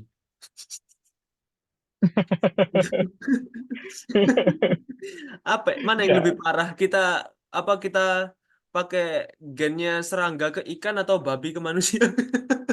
Gak. Kita ya itu kan nanti masuknya ke ini kayak apa halal critical teologis ya. point ya. Apa?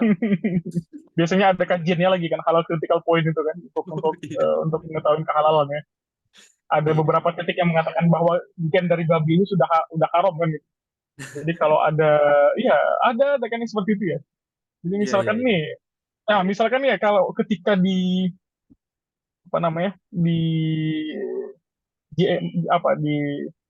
apa istilahnya untuk prosesnya transgenetik kan gitu untuk menghasilkan Hmm. GMO ada namanya plasmid kosongan tuh loh sebagai template untuk I see. disisipin gen. Hmm. Ah, ah. Yang kemarin Itu kamu kan sempat ada jelaskan. juga yang itu kan ada juga yang berpendapat kalau nah itu juga bahaya kan gitu karena plasmid itu ada beberapa yang dihasilkan dari babi katanya gitu.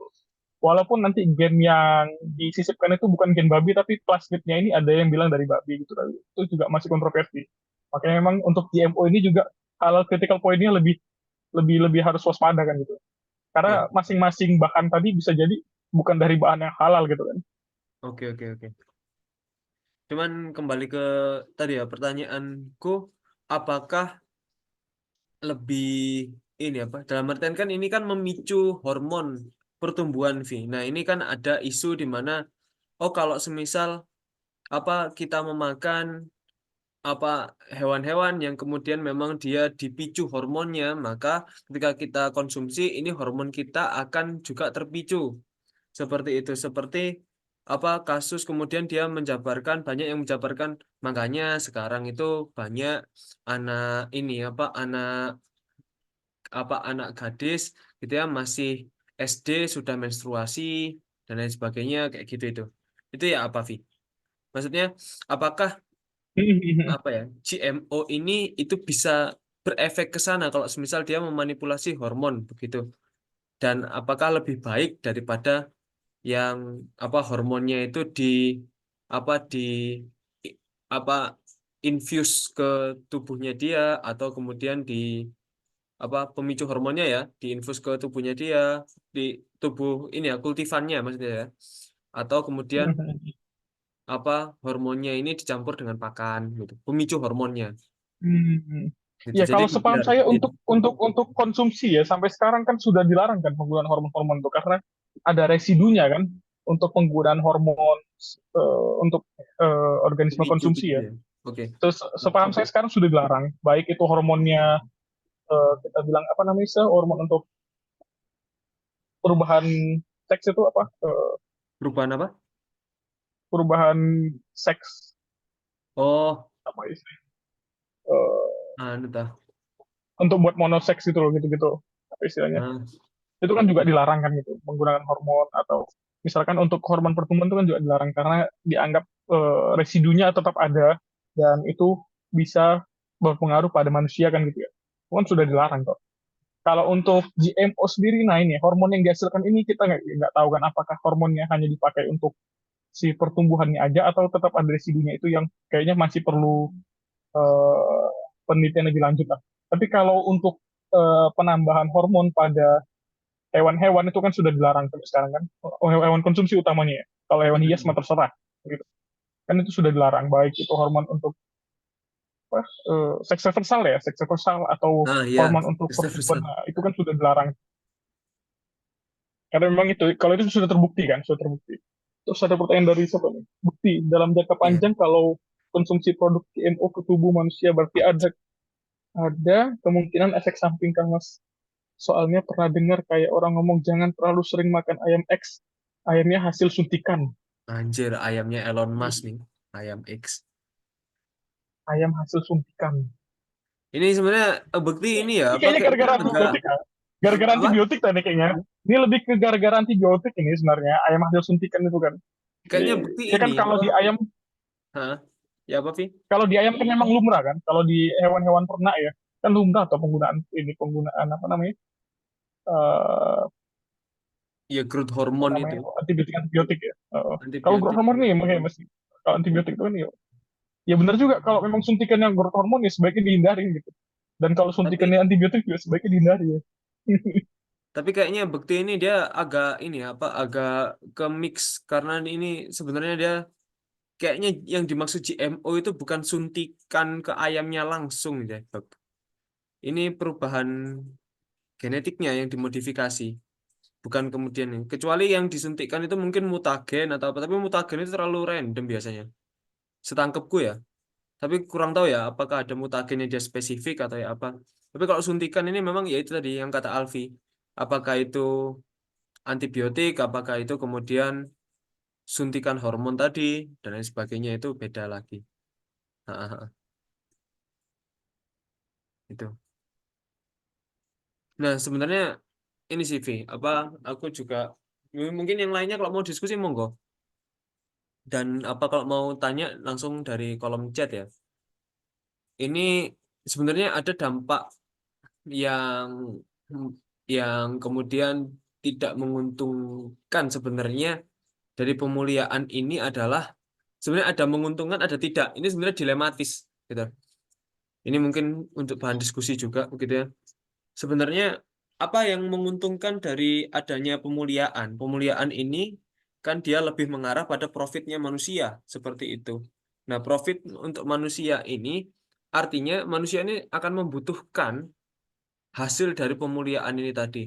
Artinya apa? Sebenarnya secara tidak langsung hewan ini akan selalu lestari, selalu ada seperti itu. Walaupun bentuknya itu sudah nggak karu-karuan seperti itu. Kita nggak bisa kemudian melihat pemulihaan pada ayam yang ayam ini ayam broiler begitu ya, putih-putih seperti itu. Kalau di alam ya mati dalam beberapa detik pasti. Karena putih dia, itu nggak mungkin ini. Tapi karena dia dibudidayakan, maka dia conserve terus walaupun bentuknya itu rubah-rubah begitu. Tapi di lain sisi, dia ketika dia ada di alam, ada dua kemungkinan. Dia hilang langsung atau dia akan menginvasi di situ. Karena apa ada karakter-karakter yang asing dan tidak dan belum apa ya, belum apa ya, alam itu belum beradaptasi untuk menanggulangi organisme ini supaya dia tidak apa blooming begitu di situ. Sebenarnya ada dua apa ya, ada dua mata koin yang kita itu saling berlawanan begitu.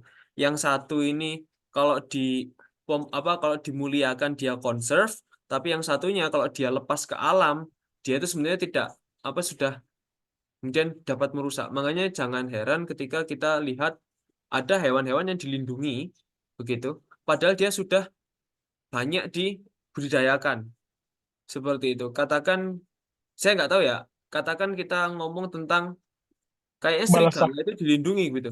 Serigala ini serigala abu-abu gitu ya. Itu dilindungi. Padahal kita lihat peranakannya itu banyak sekali. Anjing itu kan banyak sekali kita. Gitu loh. Nggak akan punah itu. Tapi kita kalau berburu serigala pasti akan dicap jelek begitu. Ya apa? Apa ada ini? Iya kan pada dasarnya pemurnian dengan penangkaran kan tadi beda kan itu. Yang jelas Hmm, pemurnian itu menguntungkan secara ekonomis, penangkaran menguntungkan secara ekologis kan gitu. Dari sana kan hmm, konsepnya sudah beda kan gitu. betul betul. Tapi ini sih, Vi, apa aku juga melihat seperti ini. Mungkin kamu juga lebih paham. Ini lanjut ke GMO tadi ya. GMO ini kan dia kalau misal kita lihat di slide ini, GMO ini dia lebih cepat begitu loh.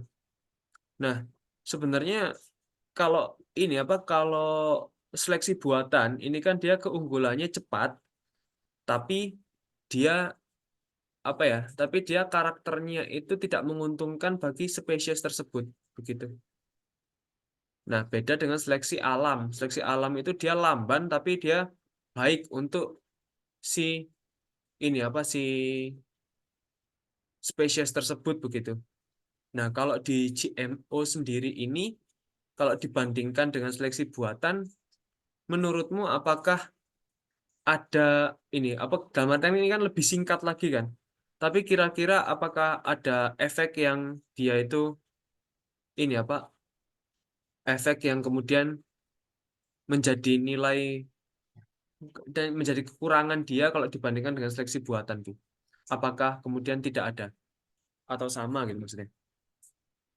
Iya tetap aja kan yang namanya hasil seleksi sama hasil eh, modifikasi mah nggak boleh masuk ke alam mah. Tetap aja kan nggak boleh. Karena memang ya bisa merusak ini kan, bisa merusak keragaman yang ada di dalam nih.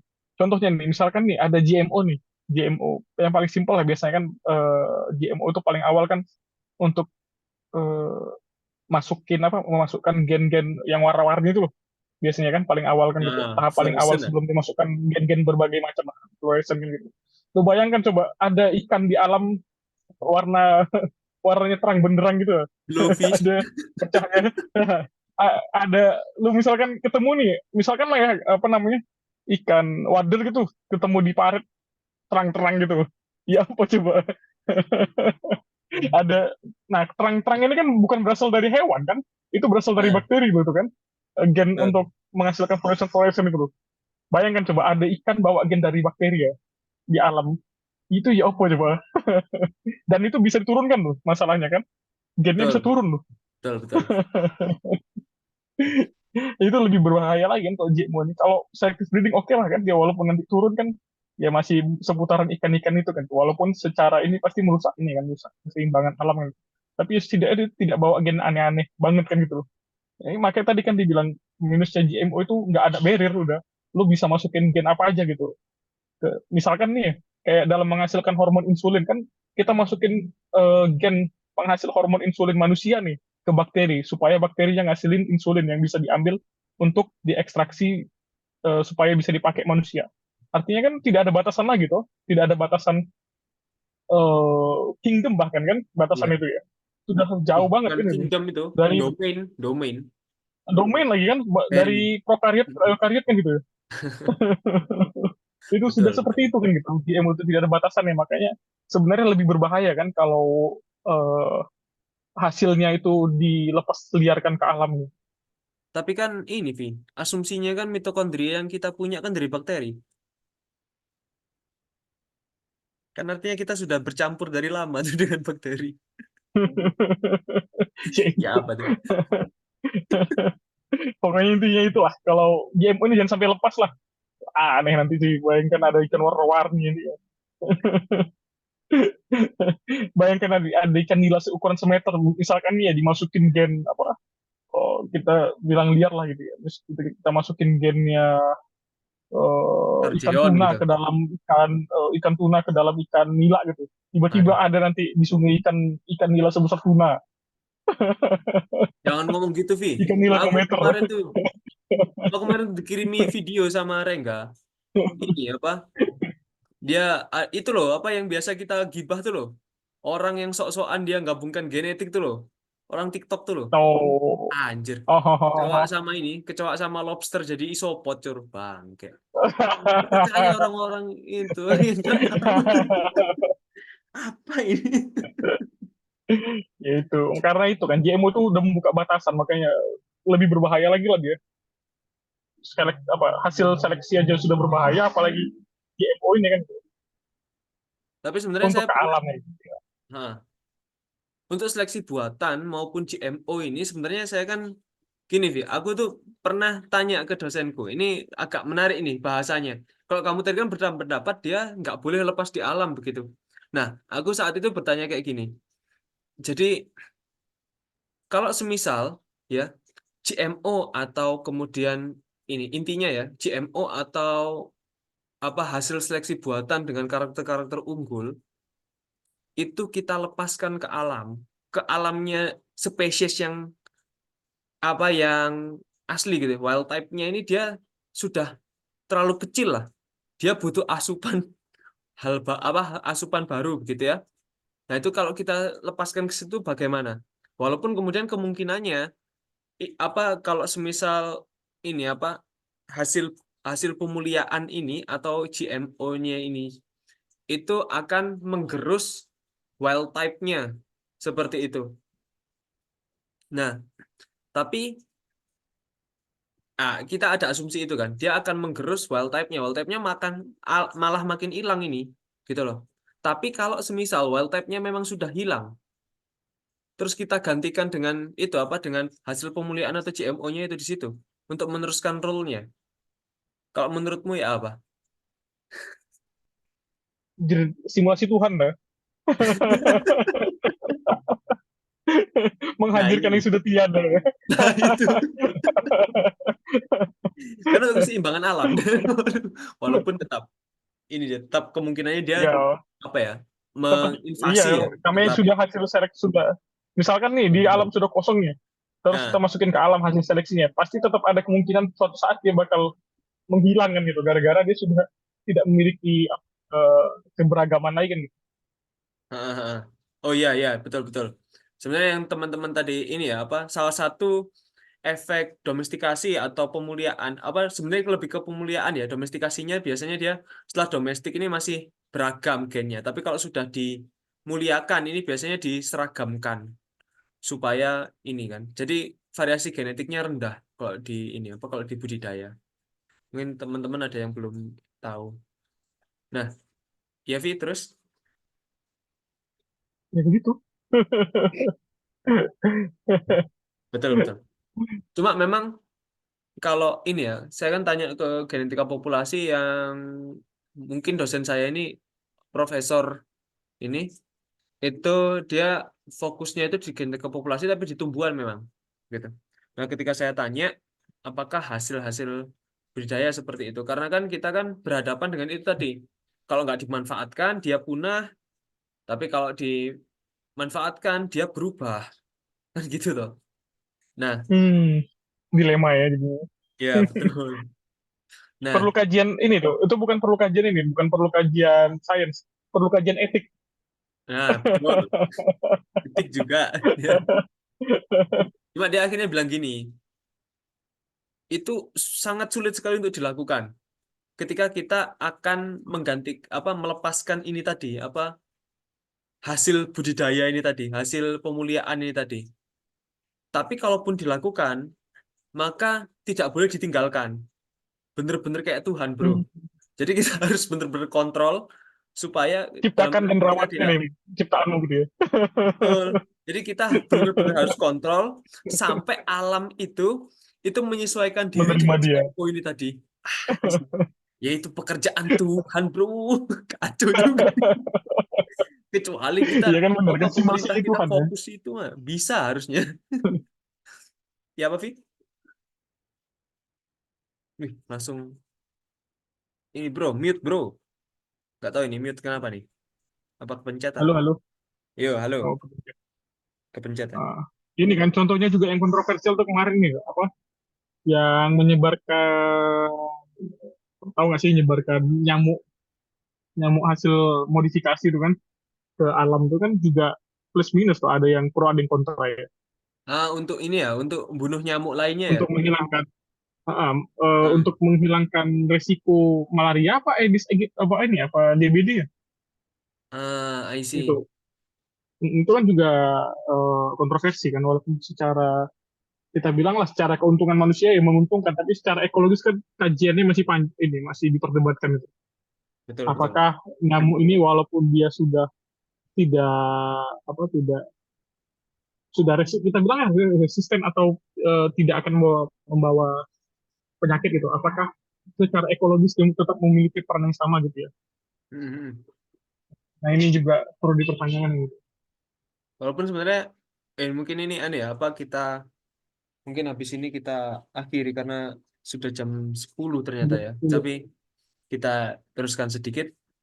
Ah, itu sebenarnya kan pernah terjadi, Vi, di kasus invasi domba. Jadi ada domba yang kita apa yang dimodifikasi akhirnya. Jadi ini emang agak jahat sih dan mungkin agak apa ya kalau orang Jawa bilang saru ya, tabu ya. Jadi ini apa domba itu akhirnya dia itu dilepasi domba betina yang kemudian dia itu akan apa ya akan merangsang pejantannya terus sampai mati kering tuh. Jadi dia cara mengatasi invasi itu dengan domba-domba betina ini apa domba-domba betina yang ini yang menyebarkan kematian ini tadi. Itu kan hampir sama ya dengan ini apa dengan nyamuk ini tadi yang disebarkan ini sebenarnya Iya. walaupun lebih kacau domba ini tadi memang ini literally apa literal domba-domba sesat ini. Domba-domba betina ini Mohon dikat, mohon dikat. kacau agak sumpah. agak agak agak Lucu. Oke, oke. Nah, kembali ke diskusi ini tadi, kita ini ya, apa saya mungkin agak simpulkan sedikit. Nah, sebenarnya bukan kembali ke diskusi ya, lebih kepada ini apa aku menyoroti dari pertanyaan pertamaku tadi, walaupun mungkin ini kurang didiskusikan tadi ya. Sampai mana ikan lokal kita dimuliakan begitu. Nah, saya tadi sudah bilang kalau well domesticated kita tahu strain-nya. Nah, selama ini mungkin yang kita tahu strain-nya kalau kalau yang saya tahu ya itu cuma gurame begitu. Tapi gurame ini karena dia terlalu banyak berubah mungkin ya, kita jadi kebingungan sekarang apa ya? Mesti kebingungan sebenarnya mana yang kurang lokal. iya betul. Nah, kita nggak tahu apakah ini apa apakah masih selamat tuh. Nah, lalu kemudian juga apa untuk ikan lain kayaknya selain gurame nggak ada. Walaupun ada yang go internasional. Lele berjalan di Amerika itu go internasional dia kan. Cuy, ya Allah, dosa. African walking catfish. Bukan African bro, Indonesian itu bro. Walking catfish ya. In apa in Amerika dia bilang. Nah, terus kemudian apa tapi itu ada dilema tadi. Kalau misal kita budidayakan dia berubah, kalau misal tidak dimuliakan dia punah begitu. Nah, sepertinya Indonesia ini lebih memilih untuk tidak memuliakan. Jadi kemungkinannya ikan-ikan ini cepat atau lambat bisa jadi punah ini kurang ajarnya gitu ya. Nah, jadi dan sebenarnya kita makanya diskursus kita ketika kita berdiskusi itu biasanya cuma stuck pada ya apa caranya untuk mendomestikasi. Padahal kalau kita lihat ya di sini, domestikasi itu cuma tahap kedua. Begitu loh. Kita ini adanya di wild type sebenarnya kan. Kita cuma merencanakan domestikasi saja. Kita belum beralih pada hal-hal yang lebih urgent. Apa hal-hal yang lebih dapat apa ya menyelamatkan ikan ini walaupun bentuknya akan berubah begitu. Apakah selective breeding, inbreeding, smart breeding dan sebagainya ya sampai kemudian kita membentuk galur murni begitu ataupun dan lain sebagainya. Ini kita belum bicara tentang itu. Tapi umumnya kita stuck pada domestikasi. Ini permasalahan di perikanan terutama di Indonesia. Wah, sebenarnya bukan perikanan aja ya, secara umum gitu ya. Kita nggak pernah apa dengar namanya apa ini pembentukan pure breed mungkin saya ya yang mungkin belum pernah dengar pure breed dari Anoa gitu kita nggak pernah dengar itu gitu ya kita nggak pernah dengar pure breed dari ikan lokal kita seperti tawes gitu ya seperti dan lain sebagainya. Makanya kita kalau misal ditanya strain, kita nggak tahu. Karena dia tidak well domesticated, gitu, yang saya sebutkan tadi. Itu permasalahan di ikan lokal kita untuk di pemuliaannya, begitu ya. Dan ya itu, sebenarnya banyak sekali yang dilematis, tapi kalau misal kita tidak domestikasi ikan-ikan itu, tidak kita muliakan ikan kita dengan segera, maka kita akan segera melihat kepunahannya. Karena pilihannya cuma dua itu saja, berubah atau punah. Seperti itu. Itu mungkin apa ya? Konklusi dari bukan konklusi ya, apa penutup untuk pertemuan kali ini. Apakah ada pertanyaan? Kira-kira sudah aman ya? Oke, sudah terdengar di sini closing statement yang sangat wow. Lebih wow yang kemarin sepertinya Bag dengan menutup dengan Bapak Suwardi. Bapak siapa kemarin? Lupa gue. Ini penemu ikan berkepala buaya itu. Oke, kurang lebihnya mohon maaf. Kita tutup dengan doa. Berdoa masing-masing dimulai.